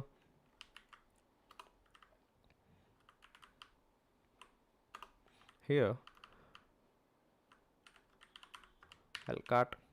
If we have in stock, we'll paste that, or we're just going to write a text that not in stock with a color scheme of gray. Okay, and font style to italic. So yeah, we do have it in stock, so we have 10, but let me check if I have anything that is not in the stock by going to my seed script. I mean the data that we have over here, and count in stock 3, count in stock 10, count in stock 0, which is the DSLR, and I think that is the third item. All right, come here, I'll go to Elon Musk, the third item. Yeah, not in stock. That's great. That really is good. Okay, so we have the vendor and everything is working good, right? So maybe I can have more products for you, or that more products from the same vendor thing over here.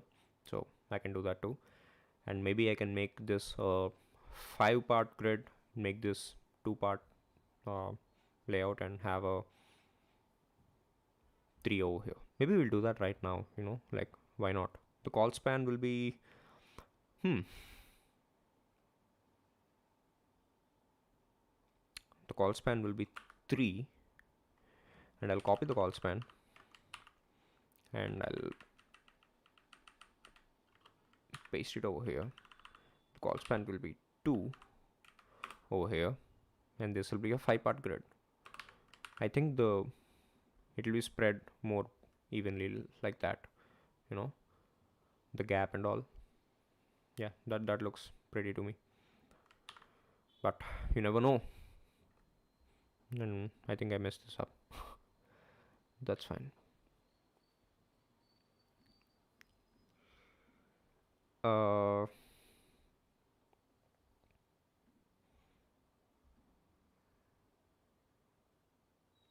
Okay, is that it? Is that what I wanted to do? Let me go check in Canva. I think I promised the vendor's homepage and a single product page, which I did, so it won't be an issue anymore. We have seed script. I've completed that. I have written front-end pages and layouts. I've shown you how to use static site generation and ISR and middleware. That's fine too. Now let me go and set up SWR, suspense, and error boundaries and all of these, and then we'll go ahead and mess with the header. Okay, but before doing that, how much time has elapsed? I just need to check once. So it has been 109 minutes, which is almost 2 hours. That's fine. Okay, thank you. Okay, so what did I say that I'll cover right now? Heck's sake, I forgot. Yeah, SWR. Yeah, sorry. Okay. I don't need to kill the terminal. I'll come here. I'll yarn add SWR React. Oh boy. error boundary. I think those are the only two uh, libraries that I want to install. Okay, so SWR and React error boundary. All right, so I'll come here. I'll wrap my this page in SWR.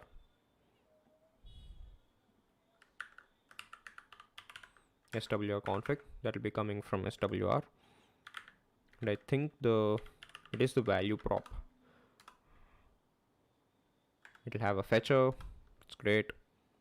It'll also have suspense, but I don't know if it is value or anything else. So I'll come here, go to SWR, global configuration. It is value. It is value, and options. So suspense to true. I want it to happen like that. Okay. Now the main layout of our component, I'll be wrapping it inside suspense, which will be coming from React.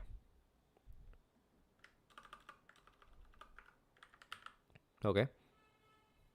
And since we are wrapping it in suspense, maybe you know what, I don't need to do it over here. I can do it inside the main layout itself. Okay, here I'll have error boundary from React error boundary.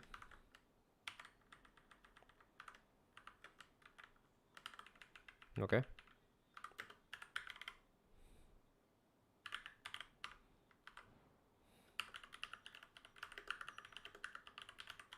I don't specifically need an error boundary, but I just will add it for just like that, you know. So here I'll have suspense, okay, which will have a fallback, which is going to be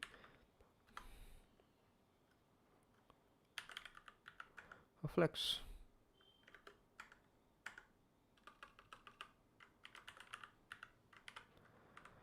Okay, the min height is going to be 100 viewport height. We'll have justify center,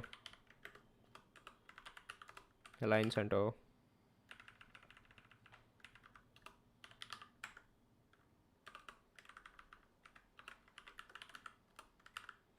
okay, that's great. Here I'll have a Chakra UI spinner. That's it. So that is the thing that we need. Now, how do we make a request that the initial load, the initial command will be from the get static props and all, but after the paint is completed, we want it to go fetch the data again so that it will be fresh always. Okay, so how do we do that? For doing that, I'll come here inside this products page, where we have the index page. Here I have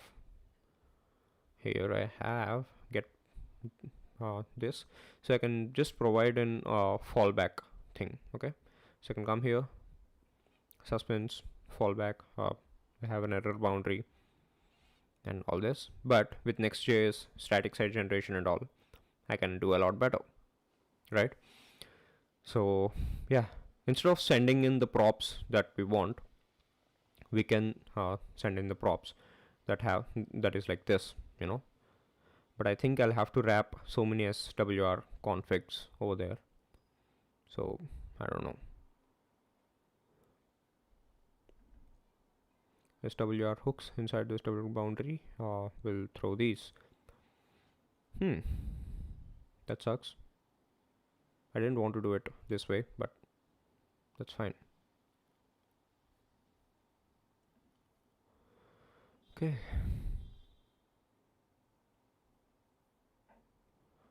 Go to Elon Musk. The first product. Don't have anything. I don't know what the hell is wrong with this, but I think I do, because I can come here and Where is that? Where is that? Where is that flex that we are having for this thing? Yeah, direction is column.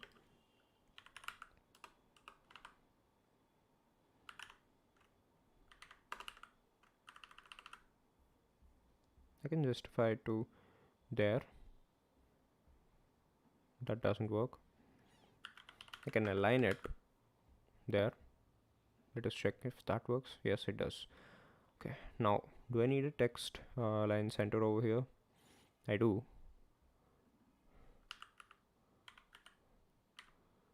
Align self to center should work too. Alright. I'll just have an MX auto over there and see what will happen. And get rid of that line flex start. Nope, doesn't work.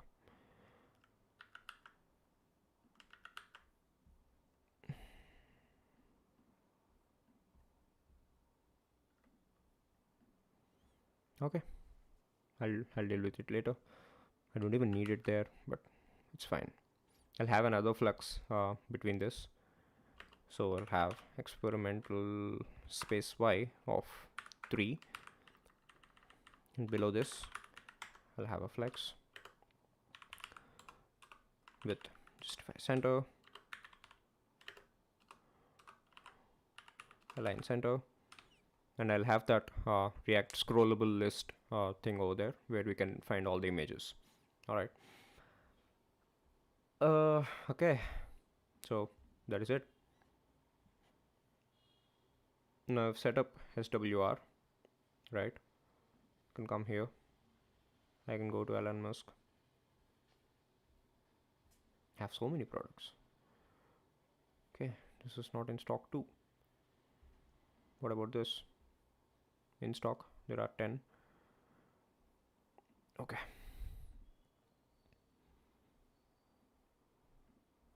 So yeah, this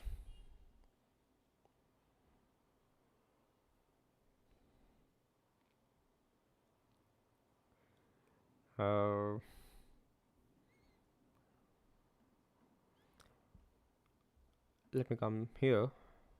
We'll be getting that props as fallback, and we'll be sending that to whatever we have.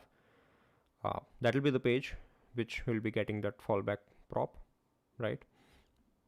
And we have SWR config of value of fallback. The page is still pre-rendered. It will be SEO friendly, but it will be fast to respond and all. But how do we do this? Because I'll have to implement a lot if I have to do it like this. You know what? I'll go to components.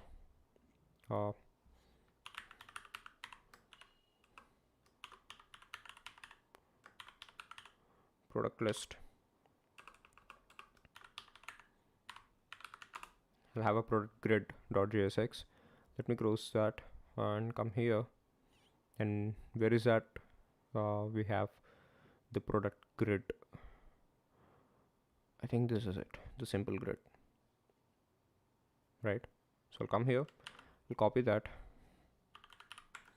RFC, that's the product grid. There are so many things that I need to import. Simple grid, next link, flex, image, that's fine too, text and head stack. Okay, and heading. Of course, FS star. Oh boy, there are many. So instead of this simple grid over here, I'll just have product grid, you know. So you know what, I'll just copy this, paste it in here, remove all the unneeded things even from there. But this product grid is going to need some products and the username. So where are we using the username?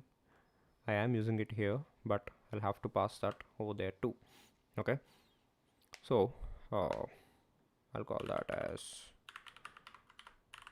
username products will be products. Okay, so these username and products, and I hope those are the only two things that it'll need, nothing else. Let us check.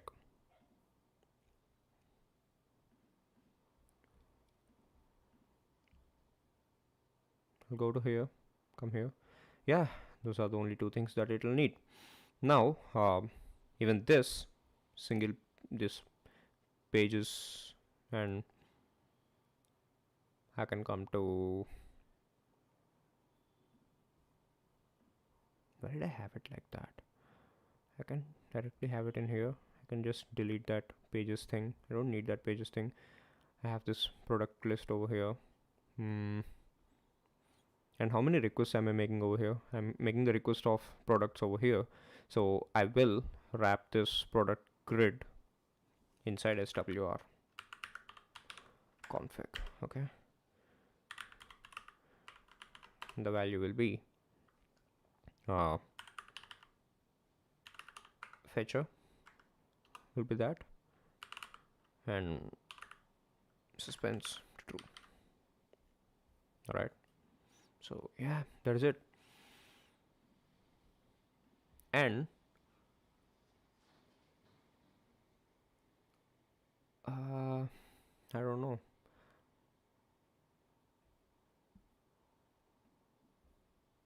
No, I think I'm doing it wrong. I shouldn't do it like that. I'll come here. The value should be just the fallback that we're getting, and that will be the fallback that we're getting over here. So from the get static props, I'm returning the products. So this will be the products. That's fine. Am I using the products anywhere else except for sending it here? So I don't need to do it, right? So it's just that the value is fallback, which is exactly what I get from here.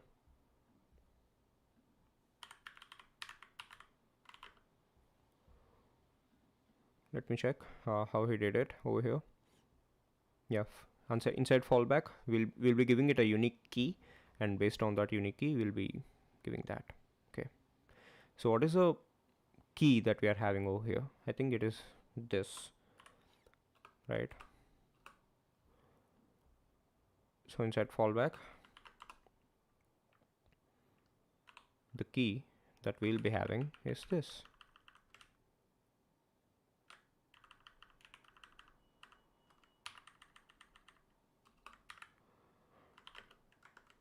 But of course, we can't do that because we don't have this params.username.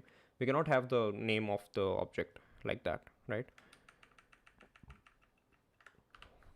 So I'll wrap it with this, and I think this should work.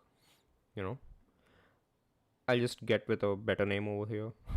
Like I'll have a constant called server base URL, and based on that I can create my keys.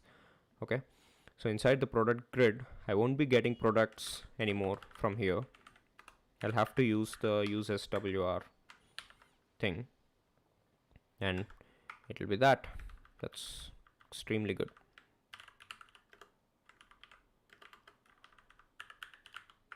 So we have data over there. Products will be data.data.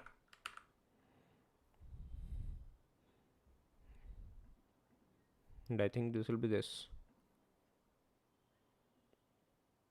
So yeah, we do have it, but if we go to inspect and go to network, you can see that product API is getting called over and over again.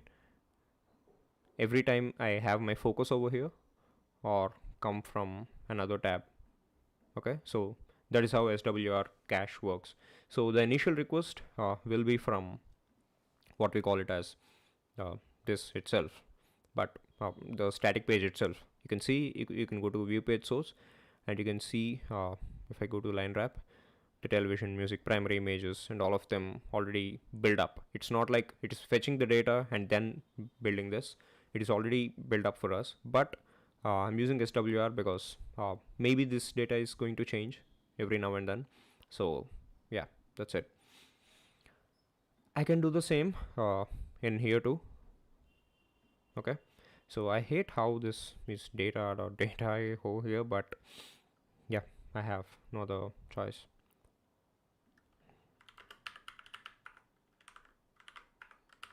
Maybe I can do that and call that as the products. It'll work too. All right, so this is a product grid. I'll create a product, not item, but what do we call that? Details.jsx2. So that will be inside the products ID page, and I think everything over here except for the username. The username I think we'll have to send because that we'll be getting from the router. I don't even need to do that if I'm right. You know, even inside this product grid, I'm getting the username from here, but that is only okay if I'm using. Am I using the username anywhere except, yeah, I'm using in the heading, so I can't help it. Or maybe I can just cut that heading from here, you know, and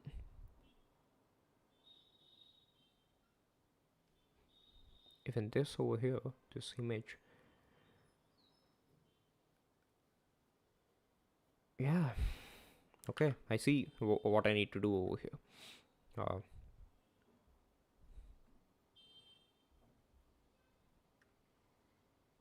The whole thing I'm going to copy. I'm going to product grid,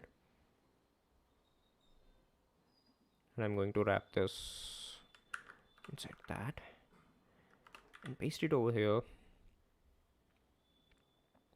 I don't need it here, but I need that simple grid over here.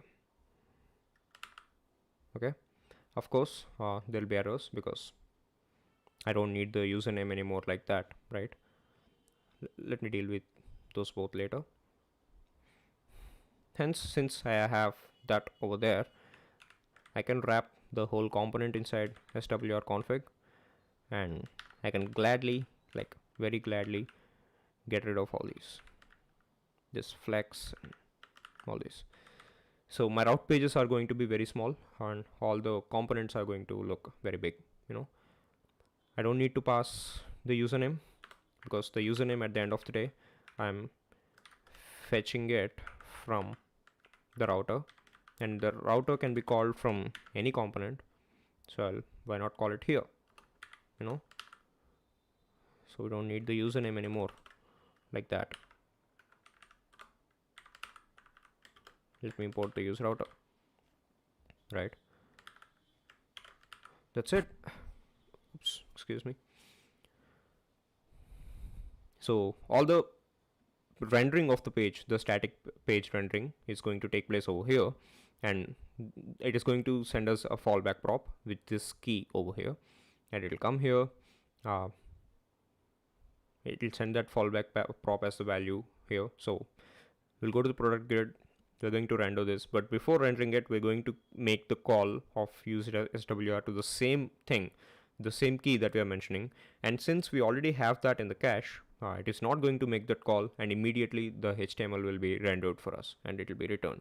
Okay, but since we've wrapped it and we are using SWR over here, it will be having that special behavior, like it will be refetching every now and then on that interval. All right, so that's how we roll it. Let me check if this is still working because I doubt it will. It is. That looks good. I can have some skeleton pages as the. I can wrap all this in suspense. I think, you know, I can wrap all this in suspense and maybe do that. So where can I wrap this in suspense? That is what I'll have to think about. Maybe I can wrap it in here.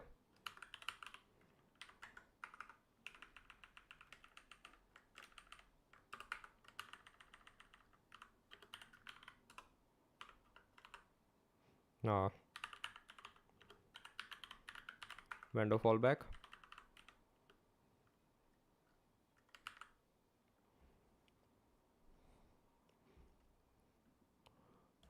or maybe I'll get an error. Am I getting that vendor fallback? Yeah, you see that I'm getting that vendor fallback over there. So instead of having that vendor fallback thing, I can have this very same layout but with skeleton pages. So maybe I won't do this in the stream, I'll do it in the background, but that is how it is going to work. Okay, so I can have different skeleton pages too inside components, and for every page that we are having we can render different skeleton pages. Okay, so that is how I can use suspense. All right, that's great. Uh, now now it works like a static page. It'll have great SEO. People can share whatever they want to, but it'll also have a continuous revalidation of the data on the server, so that if the product is out of stock, or what if it is having some other problem with the ratings, or what if the price has increased. So all of those will be up to date, right? And of course, we cannot use something like WebSockets and all, but this is the most that we can do. Okay, and this keys thing, I need to find a way to store all the keys that I'll be making, since that is what I meant by REST service on the front end. I'll create a services folder, maybe not in this video, it's getting too long. So that's it. And we need to do the same thing for over here, because at the end of the day, even this is the same, right? The grid that we have over here,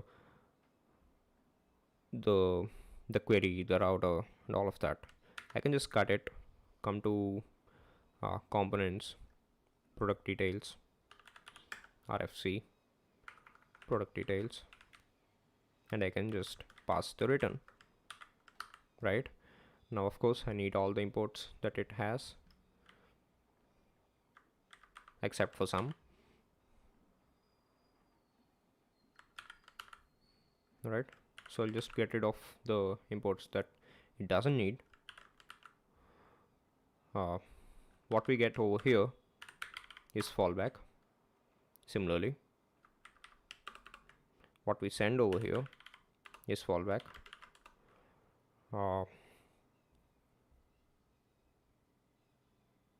We'll have this very own thing.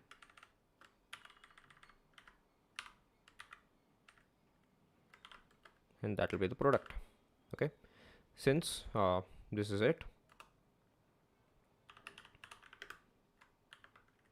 I'll return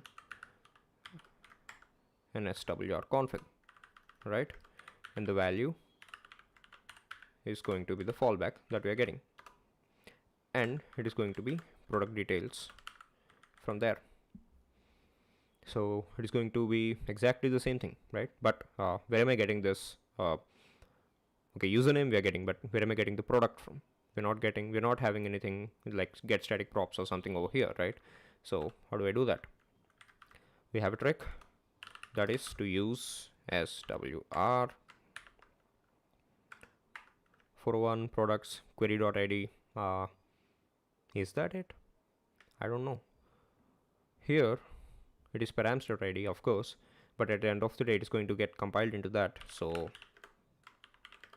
I think it'll work. Let us see. Inside that I have data, right? And I'll rename it as product. Okay, so let us check this page. Yeah, that works like a charm. Let me go to the network tab. I'll come here, focus again, and that is going a request to the API service. Okay, which is getting all the data, average rating, and all of that. It's pretty cool. It is having constant revalidation. Maybe this product is decreasing in the number, and when we come here and we come here, it will get to 9. Okay, so yeah, that is how it works. I know there is a lot yet to do, and I forgot to wrap it in suspense. I will. So the fallback will be product loading. React needs to work on the types. I'll create some skeleton fallbacks which are exactly looking, which are having, because we don't need to have layout shifts, right? I don't want layout shifts. So with the same dimensions that we'll be having, I'll be creating the same layouts known as skeletal layouts, and I'll be adding them over there. Okay, so these are the things that I wanted to do. And in the components header, now comes a very good part, which is, let me go to Chakra UI. Drop down. Do we have a drop down? Not a drop down. Let me go to components. I think I'll find it. Button, checkbox, editables, inputs, form control, number, radio, select. It's not select 2. I forgot what we call it. It's a menu. Yeah, it's a menu. Yeah, what I want is this. So come here, menu list, menu button, menu icon. Instead of this logout thing over here, I'll just render that menu. Okay, so the menu button will be this. I can make it an icon button. Okay, the icon prop, hence, will be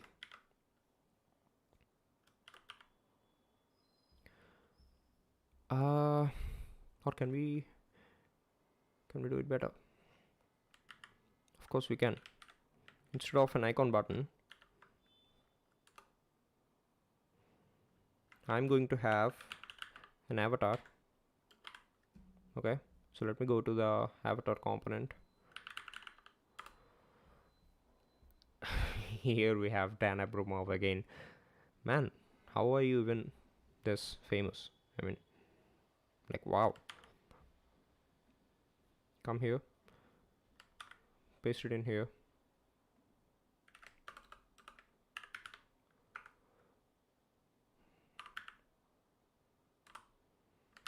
Okay,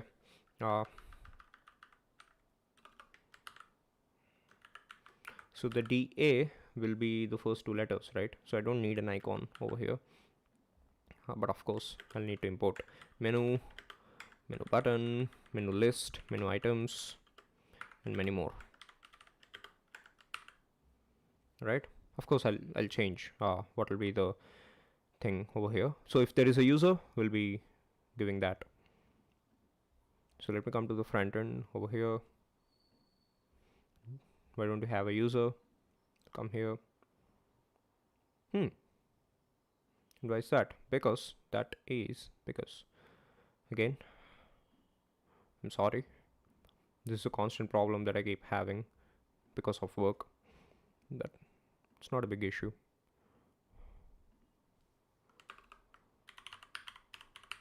Localhost 3000, not login. Okay, why am I having an issue with menu button?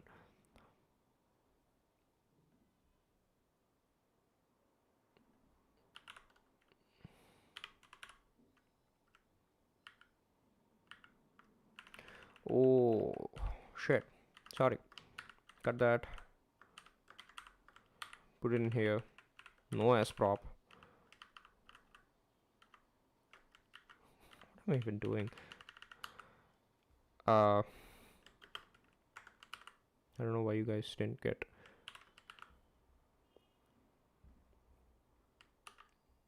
And yeah, but that I want only if I have a user, right? If I have a user, if I'm logged in. But am I logged in?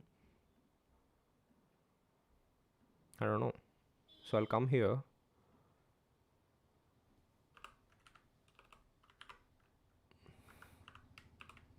User dot, what is it? Thing that we have in the library, hooks, use auth. What do we call that? I forgot. Inside the register function, update profile, it will take in photo URL. Okay, so this is what I was searching for.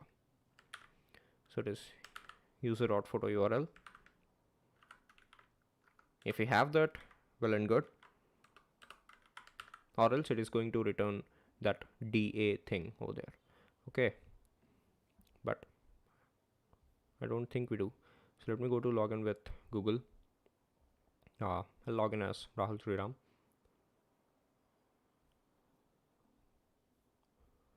And why don't I have a photo URL? I think I do. I do have a photo URL.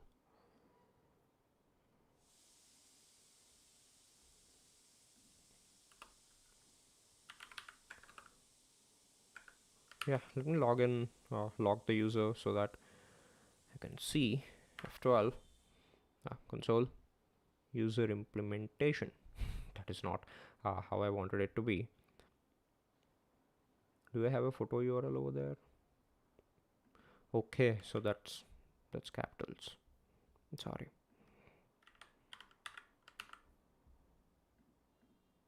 Yes, we do. It's great. So it is user dot photo URL. Come here. So if we have a photo URL, that's fine, or else it'll render that DA or whatever. Okay, that's good. So when I click on that, I'll be getting this drop down. All right, so it has these options, but I don't want those options, obviously. The first one, now the menu items, I'll be rendering them as next links. All right, so that they can have hyperreferences to /app/ dashboard. But do we have a dashboard? Normal users doesn't have a dashboard. They'll have profiles. All right, not link. I just have an anchor tag which says profile. All right, now I don't need any of these other things.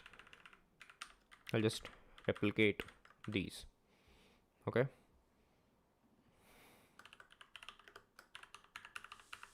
your orders, but I don't think we need a your orders page. So I won't have that. I won't have this, not this. Here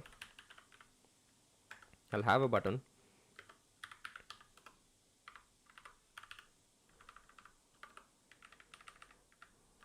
The variant is ghost. I'll call it logout, and I'll have margin of 2 over there. And I think I can also have a menu divider. Oh boy. I'll see if I'll need a margin, but on click I'm going to do a logout, right? So let us check. Link with hyperreference, multiple children. Why on earth am I having multiple children? Menu item, pass hyperreference. I think that's the issue, isn't it? No, it isn't. Okay, you know what? Just don't want to do this. I'll have a menu item, wrap it with the next link. Okay, so I think this should do. Yeah, I click on that, I have profile and I have the logout button. All right, but that sucks to look. It doesn't at all look good. But that's fine. Maybe I'll make these buttons too, you know, ghost.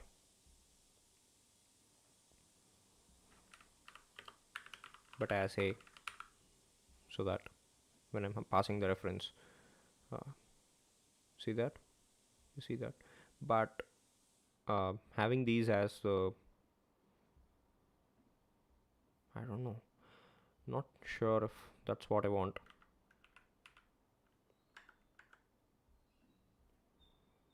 I don't think that menu divider thing is working, so I'll just remove that. And I absolutely should be having it over there. Yeah, now it is working.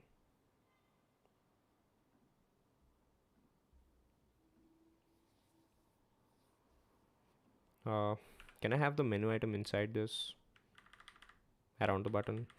I'm not pretty sure. Uh, I don't think it works like that.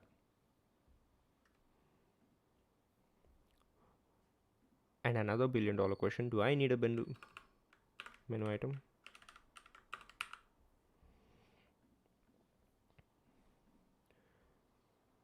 Oh yeah, that sucks. That doesn't look good.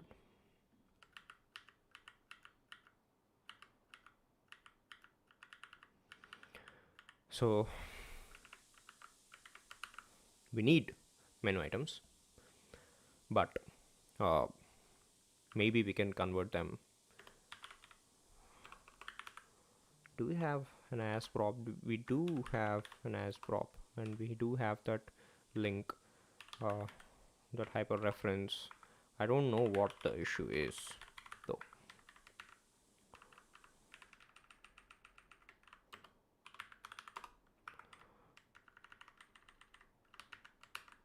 It's working. It should work fine. Multiple children passed. All right. I see only one child over here for this menu item.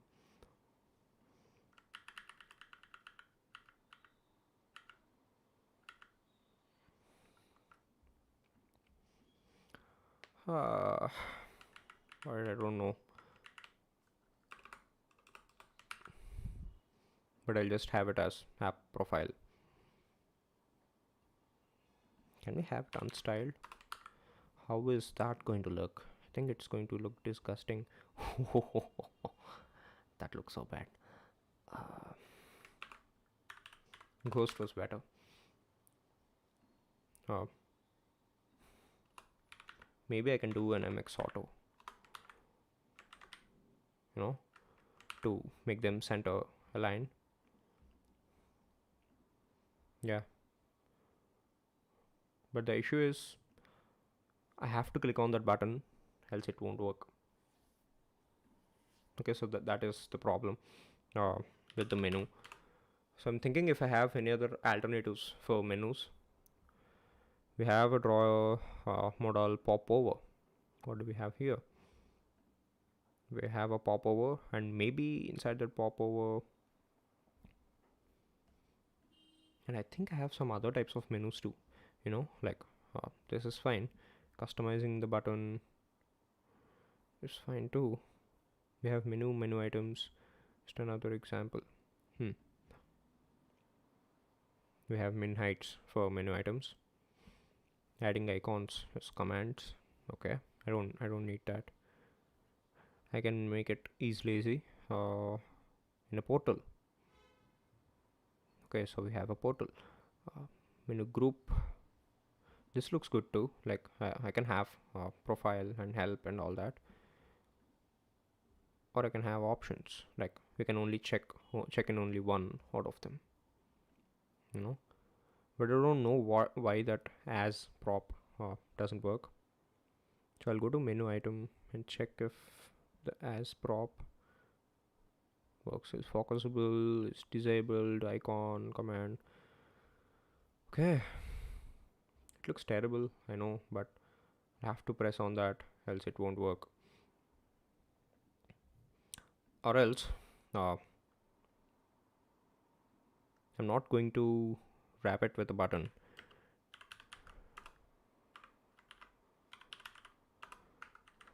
Itself. Because of wrapping it with a button is itself the problem. I won't do it. But these are links, right?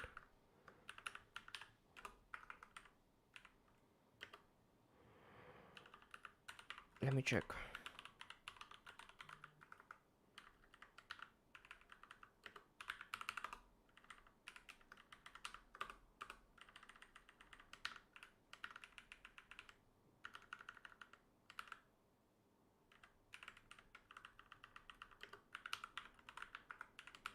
I don't know if this will work, but let us see. Okay, that's profile is to there, and log out is here. This looks good too. Maybe I don't need that thing, the, or maybe I will need the option groups, not option groups, but groups, menu groups, the profile group and the help group and all of that. I'll have a logout as a separate group over here, or shouldn't I do that? I don't know, I'm confused. What are all the routes that I'll be having?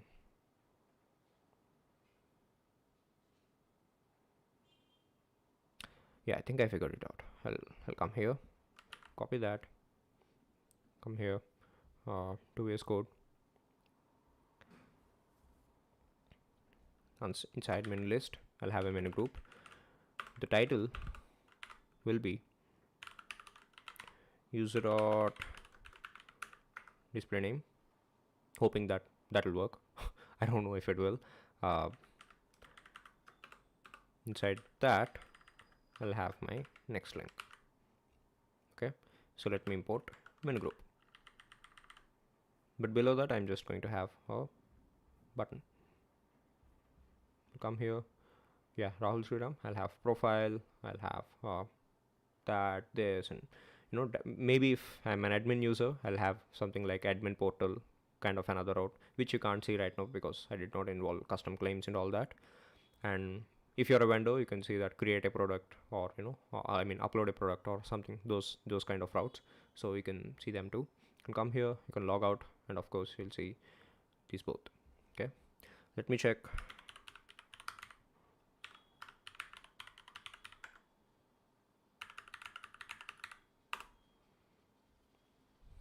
Never. And we have D, we have Elon Musk, profile, and logout. Now, yeah, I think I'm done with that header part 2. I did these both, seed script, conditional header upgrades. I did not do that front-end REST service thing, but that's fine. Okay, let me check how much time it took till now. 2 hours. I still have a lot of time, so I think I'll go ahead and implement that drawer.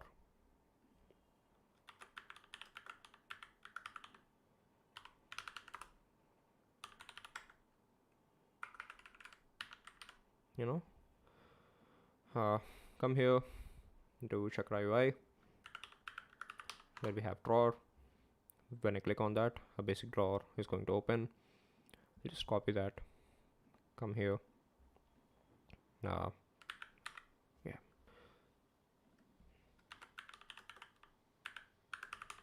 that is the cart drawer. I'll export that by default. I'll need buttons and button refs and all of this, but here all I'm going to need are on close and is open. Okay, I'm not going to call that thing over here, not that. I won't have this button over here. All I'm going to have is the drawer. Alright, no final focus ref, the overlay, the drawer content, the drawer header, and the drawer body, the footer, drawer close button. Now, do I need an input box? I don't think so. I'll have a button. Okay. I don't need a cancel button because it's a drawer, right? Okay, so this is the card drawer, but where do I need to have it?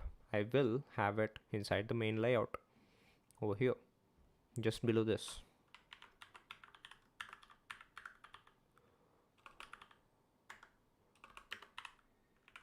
Alright. Okay, but I need to pass some things to that. Alright, so maybe more than here I'll do it in the header itself, because whenever I want to open the cart, I have it inside the header. Or you know what, I'll start implementing.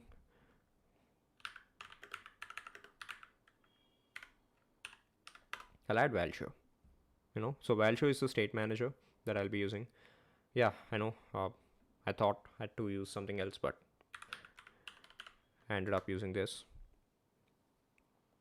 I'll come here, get started, proxy state made simple, all that bullshit. I don't want all this. I'll just go to GitHub, come here. Yeah, I can create a state over here, copy that, come here, create a folder called state or stores, not inside hooks, but outside that, inside stores. So inside stores, what kind of stores do we have? I don't know if I want to create something called as stores inside the utils itself. Maybe I'll create a store.js and I'll copy paste that. Okay, from value I'm going to import proxy state and use snapshot. Use snapshot, I don't need to have it over here. So what are all the things that I'm going to have?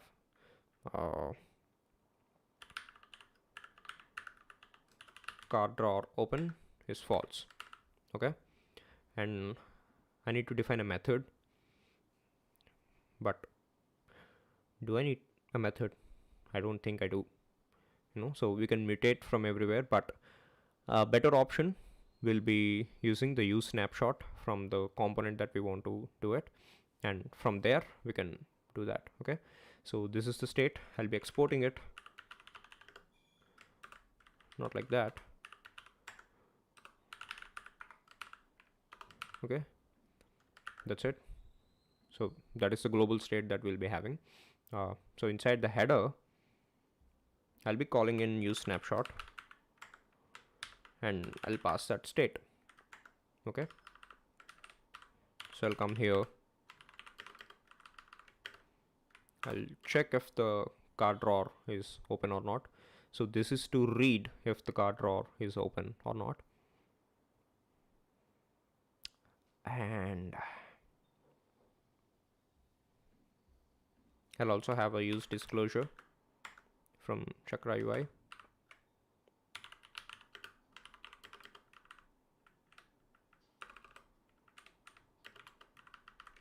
We'll get is open, on close, on open. Okay, so we'll get these. All right. So besides that menu thing, okay, so I want it to be, it already is a flex, so I'll have it like that. I'll have a button. Okay, parent ghost, and I'll call it as cart. I can have a right icon, FavorKart plus. So I'm going to import that from React Icons FA. That's good. That's great. So I have card drawer open over here from use snapshot and these. And on click of this button, I'll do that on open. And just below the whole header thing, like I'll wrap it inside a fragment, and over here I'll call in that card drawer, and it will take two parameters, is open, that is coming from is open, and on close, that is coming from on close, right? But I'm not going to render this card drawer until and unless we have card drawer open, right? So, but how do I update that, right? I'll come here, but do I need to do this?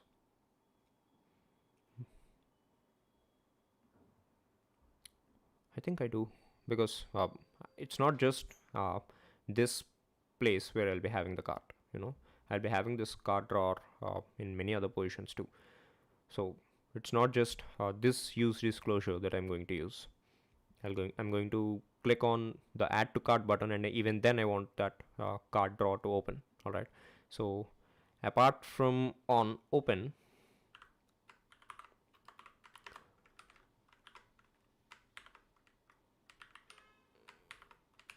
okay, I also want to change the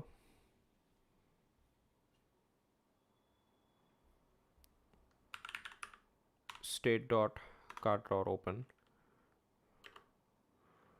to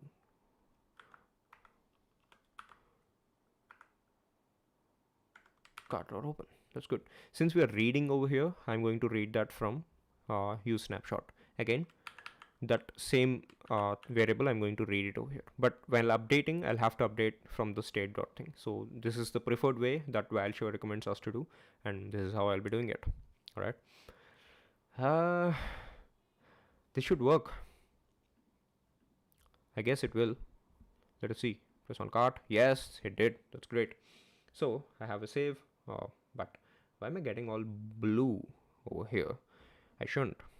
No. And inside main layout, I don't need it anymore because here somewhere I'm setting the color scheme to blue, which shouldn't be it. I don't think I need a footer. I just need a body where I'll be having a flex. Okay. Or a V-stack.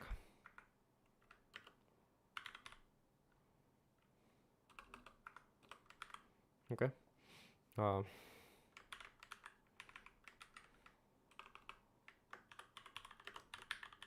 Your cart is the thing. Okay. I'll come here. You can see that is your cart, and if I click here, that is going to go. Similarly, if I click that, it's going to go. But it isn't working as I wished it to be, because I had to click it twice and I don't know why.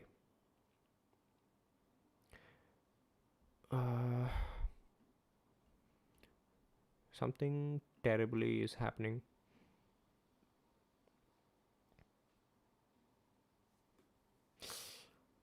Okay, I see what is happening. Where am I sending that on close thing? On here, right? So if you observe, I'm just calling in on close over here, but I'll also have to change the state, so to again use snapshot, the state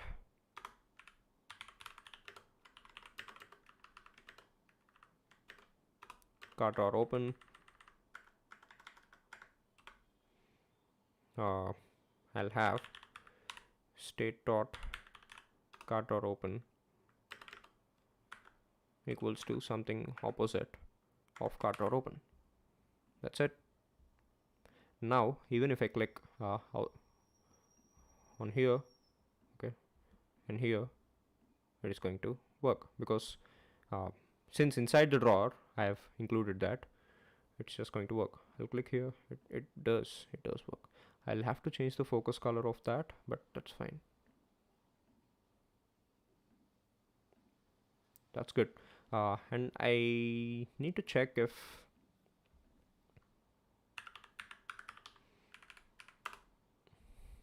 the size, drawer width. I need a medium drawer maybe. So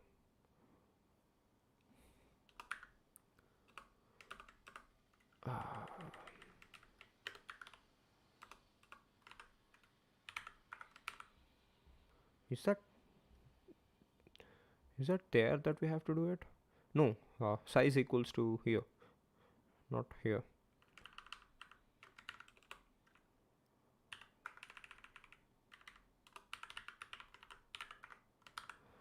Okay, because I am going to show products and there's a lot going on over there. So I don't think even this is enough, but and I think we have an issue with the animation that is going on over here. uh, yeah, so I don't need it there. Can come here, click, and it'll go. I'll make it longer, not just this. Medium. I want it to be large because I'll be having inline forms over there again using React hook form. uh, I can update the add to cart button over there and all. So yeah, okay, that's good. Now uh, shall we write a hook for use file store.jsx? Okay, similarly how we are having your use auth, I'll be having something called use file store. Okay, because at the end of the day we're using file store to add to this uh, cart and all, right? So yeah,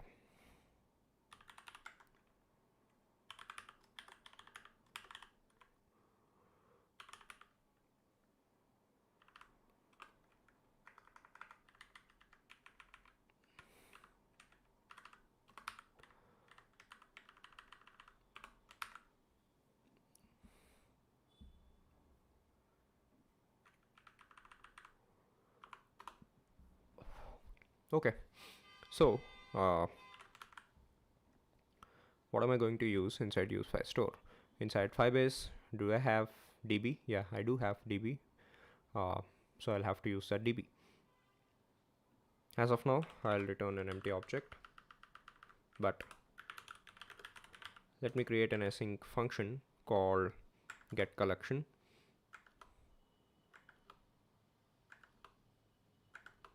This sucks. Like Firestore used to be really ridiculous long back. It has updated a lot now. I'm really glad it did though.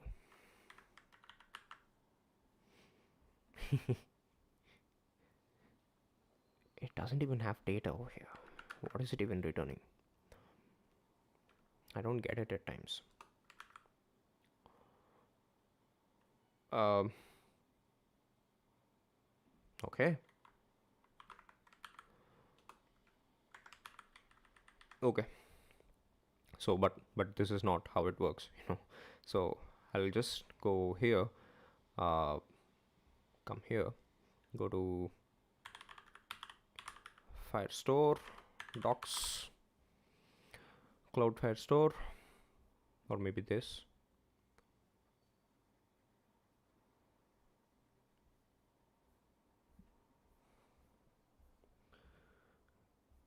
Add data, get data.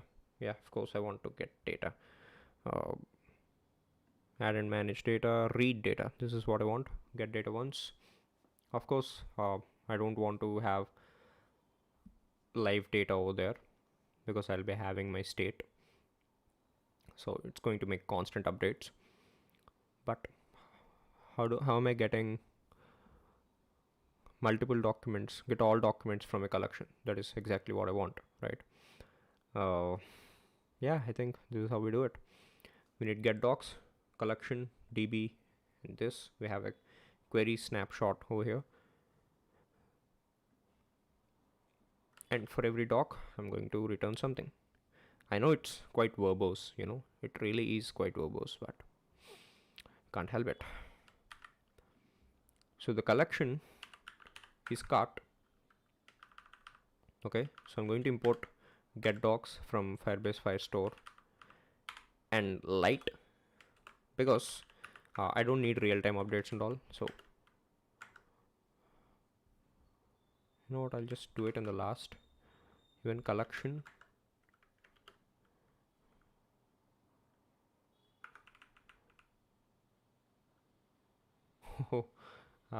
that sucks.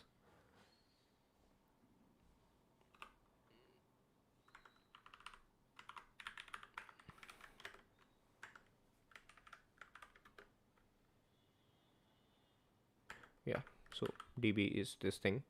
uh, we have the query snapshot, and every document is that. And what can I do? I don't need to log it.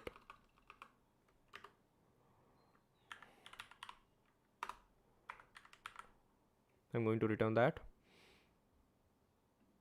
and I'm going to return this. So what is get collection going to return? It is going to return, okay, what is data? It is going to return document.data, and I'm going to return that. Here it will be collection name, of course.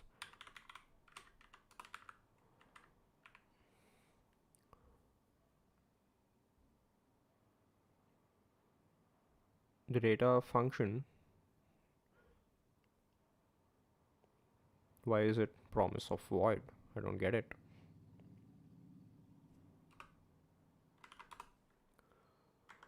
Okay, now, okay, retrieve all fields in the document as an object. Yeah, that is exactly what it is going to do. I'll stick to that, maybe I'll just rename it to not get collection but get all docs from a collection. Okay, and I'll have to send in the collection name. Okay, and for the collection, the first parameter will be Firestore, and for get docs, the first parameter will be the query. Collection is going to return that query to me. Okay, that's it. That's good. What else do we have? This is the get all documents function. I also need add a document function. Okay, so I'll got to add and manage data, add data, but instead of adding data, I'll be using that set method that we have. So yeah, I'll do this set data thing.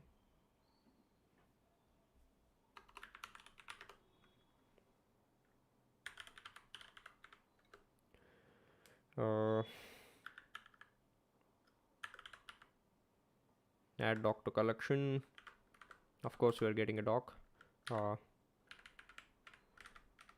is that set doc function? And come on.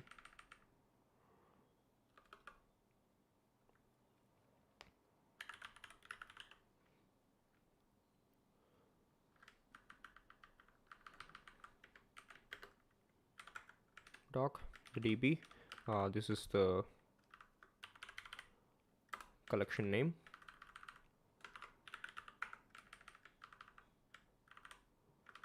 And what is the third parameter to a doc? I don't get it. I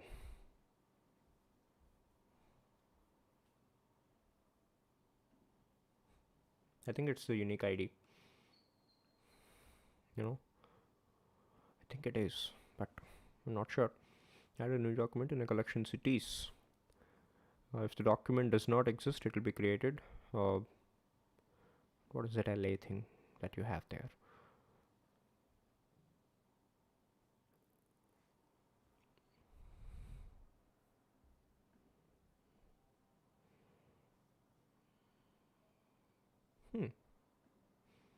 So it's the identifier.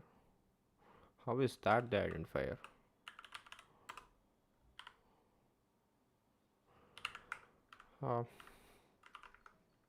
Maybe as of now I'll have it like that, and I'm going to make this the document that I'm going to spend. Okay, so set doc, is it going to return anything? No, it is not going to return anything. So that's it. So we'll have add doc to collection 2. So this is the use Firestore hook. Or maybe I can have collection name right here so that I don't need inside these individual things. While creating the hook itself, I can pass in the collection name, and that's it. Okay, that's good. So I have used Firestore thing over here. That's good. Where am I going to do it? Inside the components, product details. I'll call that your use Firestore. The collection name is cart. As of now, we'll be having cart as just okay as the outermost thing, but next we'll be having nested collections, like based on the username, because every user will be having their own cart, right? So yeah, based on that. So we have add doc to collection. I can do that on click of the add to cart, right?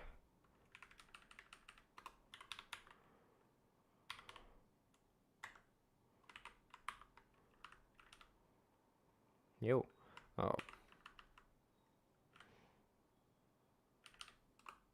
okay, add doc to collection. And am I sending the whole product over there? Yes, I am. So let me check if this is even possible. I'm not sure. I'll come here. I'll go to Firestore database. I don't have a collection. Login. I want to go to that product, add to cart. And I want to refresh this and check if I added it. Yes, I did. That's great. What do you mean images? Okay, images is an array. Hooray! We have it. There is it. Now, wherever we are having that cart drawer, I can come here. I can use that use Firestore hook and send it as cart.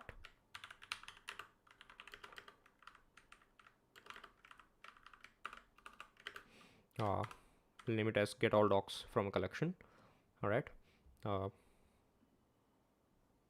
And let us check.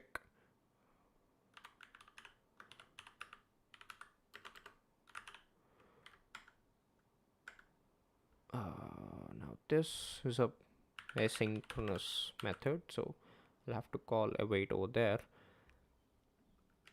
or I don't need to. I'm not sure. All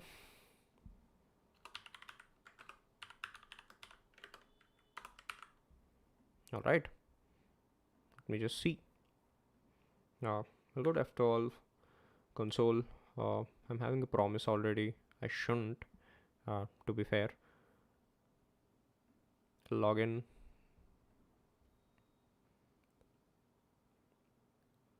Unauthorized domain. Again, why did you and when did you change?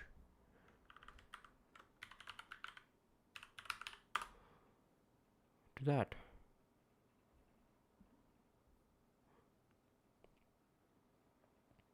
Okay, login as myself. So now, of course, I'm having many. I'll open cart.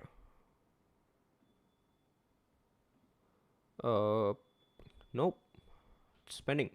Of course, it is pending. Let me check if I can update it. Like add to cart went well.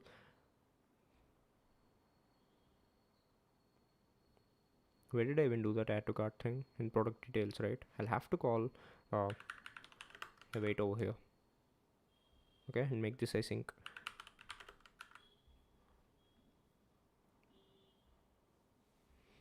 And is there any way I can use the dot then syntax over here? At least for here, like I'm having get docs, right? Do I have a then? Yes, I do.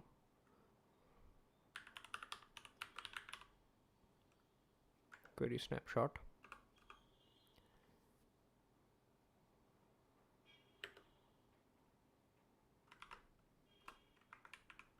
I don't need to await it anymore.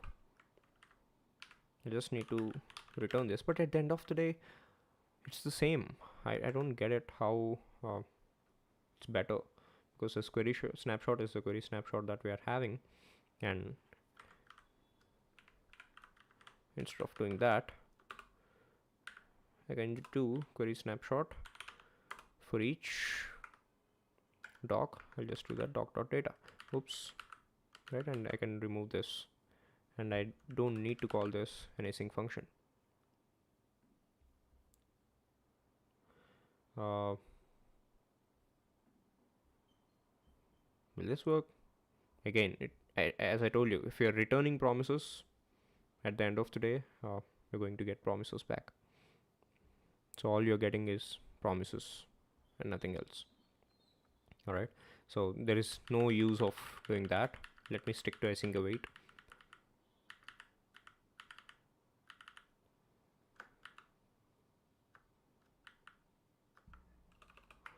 Alright, okay, why not?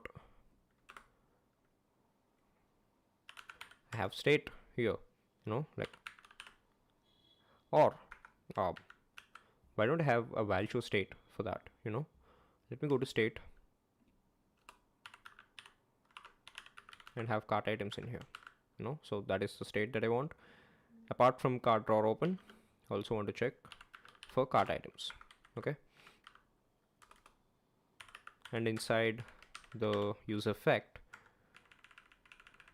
which is from a very wrong import, I'm going to call that state dot cart items equals to get all docs from a collection.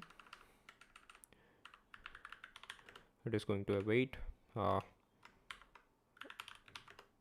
Maybe there is a better way to do this, but I'm not sure how at the moment, so I'll do it like this. Okay, I'll just go and add whatever it is asking me to add. It'll need that thing over there, so the state is updated as soon as the cart is done. We got it. Now we have the cart items, and in here I'm going to map. No, I don't have a cart item thing, son.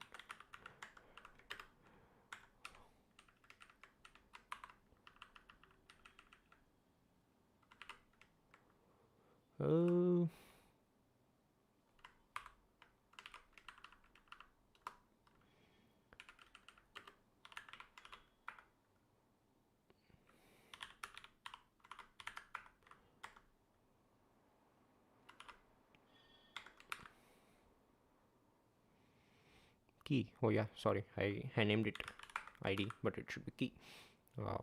Let us check if this will work. Of course it isn't, because who knows what is inside cart item.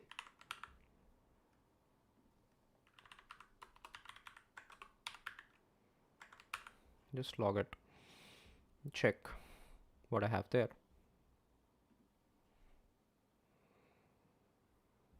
I have a proxy state of an array of 0,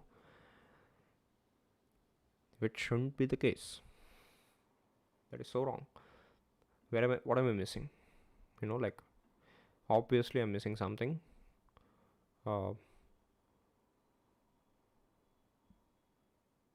Get all docs from a collection, and I think he mentioned that to us, that it is not going to return anything.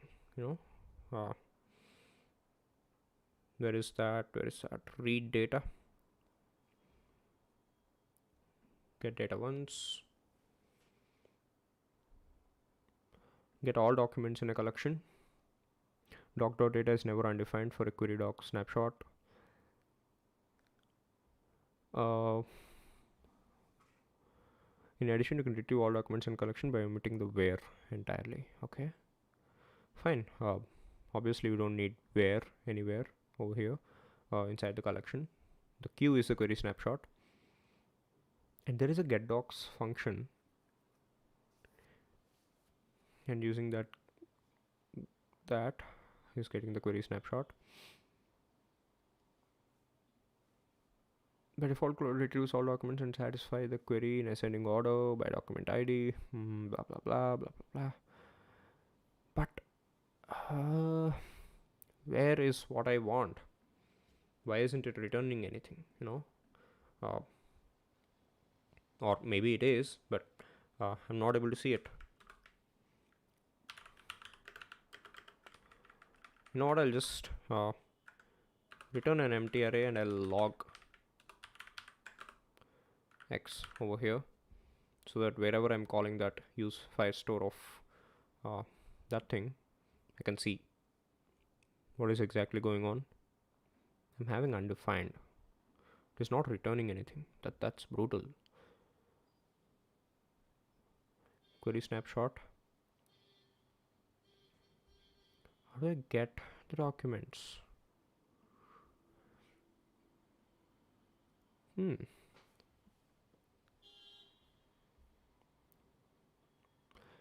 snapshot for each, for every doc. We can console log it.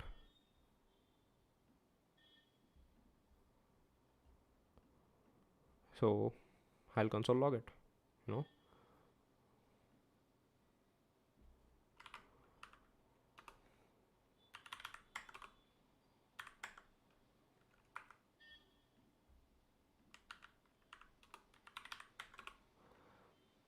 Doc.data. That's fine. Hence we don't have that. Oh, I think I know what to do.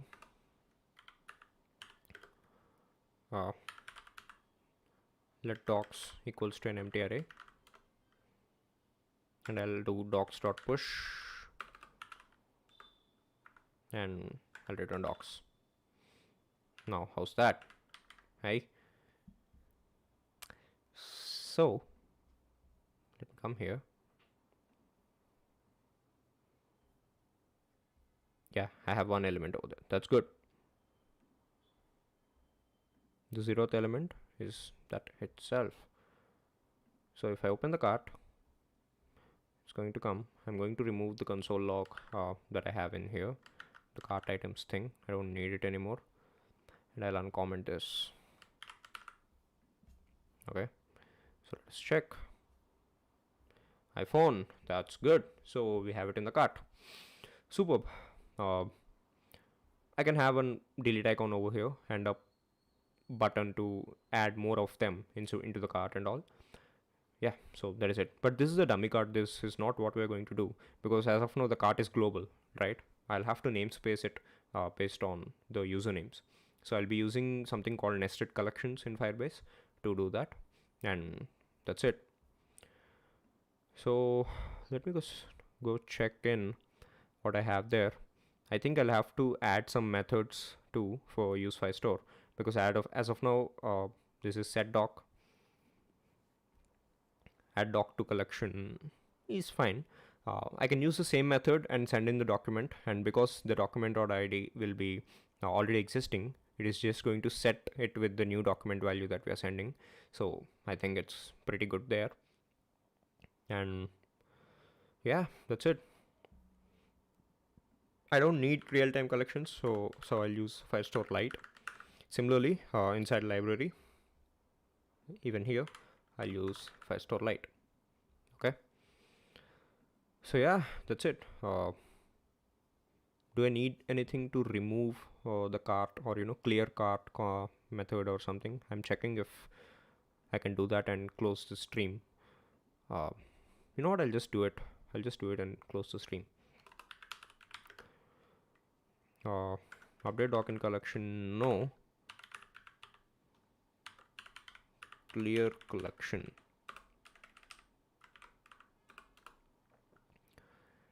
I'll just go follow the tutorial. What do we have here? Read, add and manage, move data between projects, export and import, delete data. Delete documents is here. Okay, so delete collections, I'll come here. To delete an entire collection or sub collection, it is not recommended. That's brutal. I seriously want to do that. Okay, you know what? I'll just make it empty then. Await collection query snapshot for every doc. I'm going to delete the doc. and it's going to work like a charm. So what am I doing? I'm getting the collection. The collection's first parameter will be the database, which we have created in the library, and the collection name. Then we are going to, I don't know if there exists any method called get. Of course we don't. So I'll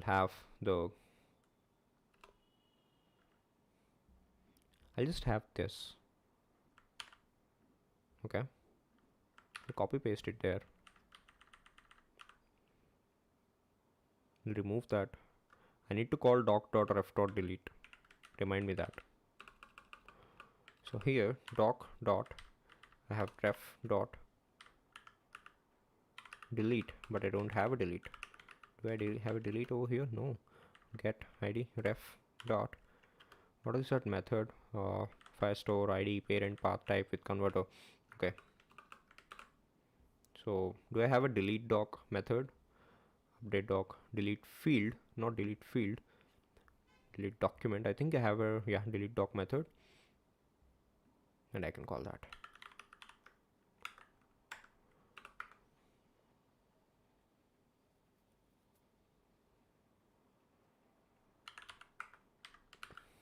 Can I do that? What is the type of this doc?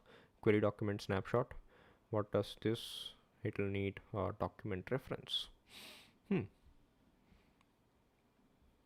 Remember we have that cart footer below the cart content. I'll be using that now. No, I mean the drawer footer. I'll be using that now.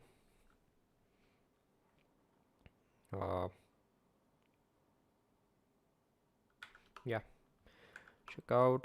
No, I don't need a flex there. I'll end the flex over here. Justify space between, align center. I'll have a button. Okay, so the variant will be ghost. I don't know why I like ghost variants in Chakra UI. They're pretty good. The color scheme, however, will be red because this will be a clear card button. Alright, and I'll have another button. I don't need a color scheme over here, and not the variant 2.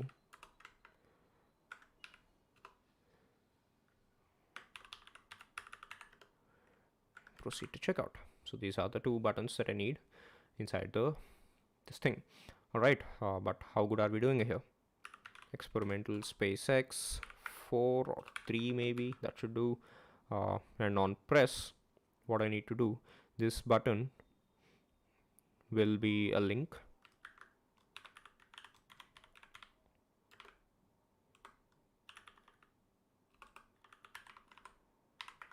Okay, so that's hyperreference of that. Pass hyperreference, and do we have anything else? Nope. As a what is next link, right? We don't know what next link is. Have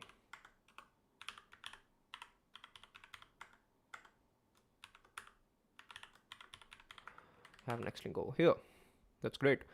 So as of now it is here, but the page that we are wanting to go is to pages app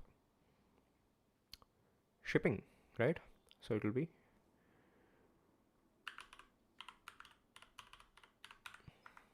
shipping. That's it, because we already know what is in the cart, right? And I'll add the custom middleware for auth check and all of that, so it's not a problem. So what do we have here? Inside use Firestore, we have a new method. No, I did not export that method. I think I don't need this. I need this clear collection.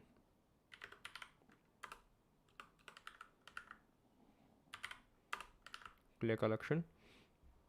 Here inside clear cart, on click, clear collection, state.cart items. Of course, I totally forgot about that. I'll have to update it to an empty array too, right? Next, Clear collection is a promise thing, so I'll need to await it and make this callback async. All right, let's come here, refresh, come to cart. We have this, but why don't I see the buttons? Oh, I'm sorry. It should be inside drawer content. No. Yeah, we have clear cart and we have proceed to checkout. When I do clear cart, expected type an, but it was a custom HN object. That is a terrible error.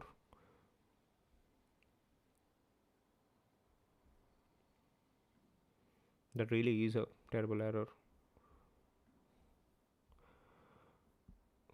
Okay, Firebase error type. Yeah, I think I know the error, because if you remember, it is suggesting us to do that. So let us try and do that. So I'll clear cart and doc2 is a not function. Where the hell am I having a doc2? Oh boy, that's terrible. I don't want to call this doc. I want to call this document. So will I call this a document? It has an ID. It's not what we are passing, so not the problem. I'm going to refresh, open the cart. I have it. I'll clear it. There was a little flickering. I'll refresh and check again. Yep, it's empty. That's good. So it is running. And where am I having this issue? Functions are not valid as React children. This may happen if you return a component instead of component from render, or maybe you meant to call this function. App container, main layout, suspense, header. So inside header, button content, button icon, I'm having that issue. Where was I having an icon? If I remember, it was with the cart, right? Right icon, yeah, I know. That's it. It's FavorKart plus like that. Close it. Yeah, so now you can see. No more. No more will have that issue. Yeah, I think I've been streaming from a very long time. Right. Clear cart. Proceed to checkout. You'll go to the shipping page, but on clicking that drawer button of here where we have proceed to checkout,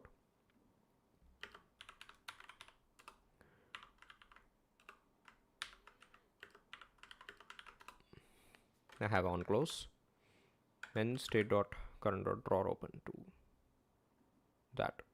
Okay, that proceed to checkout, and I am in shipping page. So in the shipping page, I'll be asking for the address and all of that, and here the auto model will be making the request to the auto models. All right.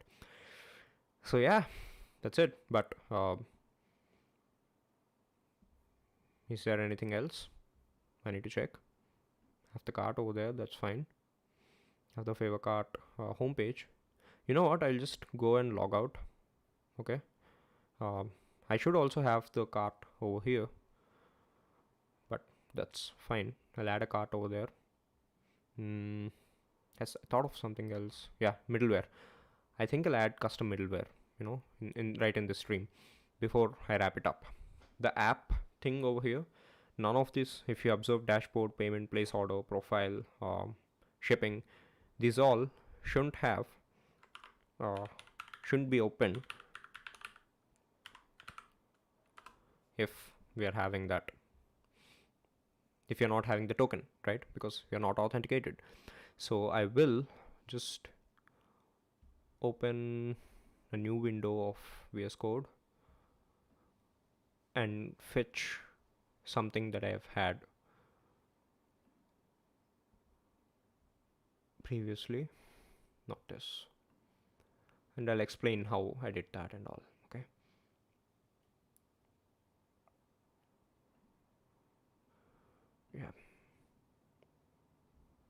pages, middleware. Okay, and you can see this. So I'm checking if the cookies that we are storing is having uh, any token. If you are having a token, we are going to go there, or else we're not. But I don't think it's a very good idea to do this, because as of now it is fine, but normally it isn't. We should have that uh, Firebase admin SDK even here, and it should check if the token is valid or not, right? And only then it'll have to send. So yeah, if the token is not equals to an empty string, or maybe I can do this. Okay, so this is Next.js middleware. It's a very new feature. Next.js next response.next. If we are having token, or else we're going to construct the URL. Okay, so I'll come here, have logged out, right? So now I can go to /app/shipping, and it will redirect me to auth.login because I don't have the token, right? Now what if I have the token, right? I come here, I log in with this account, and I can come here. Now I can go to app shipping.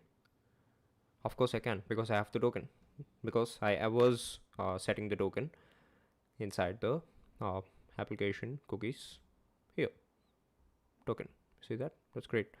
So yeah, that is it. And even in the auth pages, I'll just copy this middleware, or uh, copy like this, coming to auth, and paste it here. We have it. If we have it, I'm not going to do it. If we don't have it, only then we are going to send it. All right. Or else we'll shift to app.profile. That's it. Okay. Now, since we are already logged in,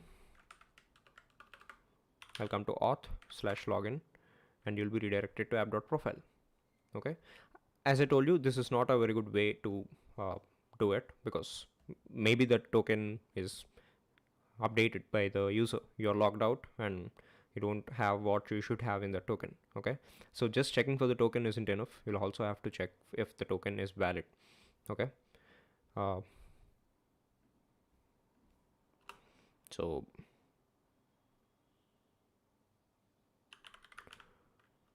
use token, all this bullshit we have, but in the Firebase SDK you'll be having that get token value, right? Is that the method that we have? I don't remember. I'll come here, go to middleware, I'll check auth middleware.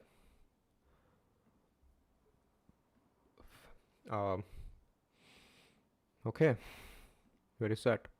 Verify ID token. Yeah, so that is it.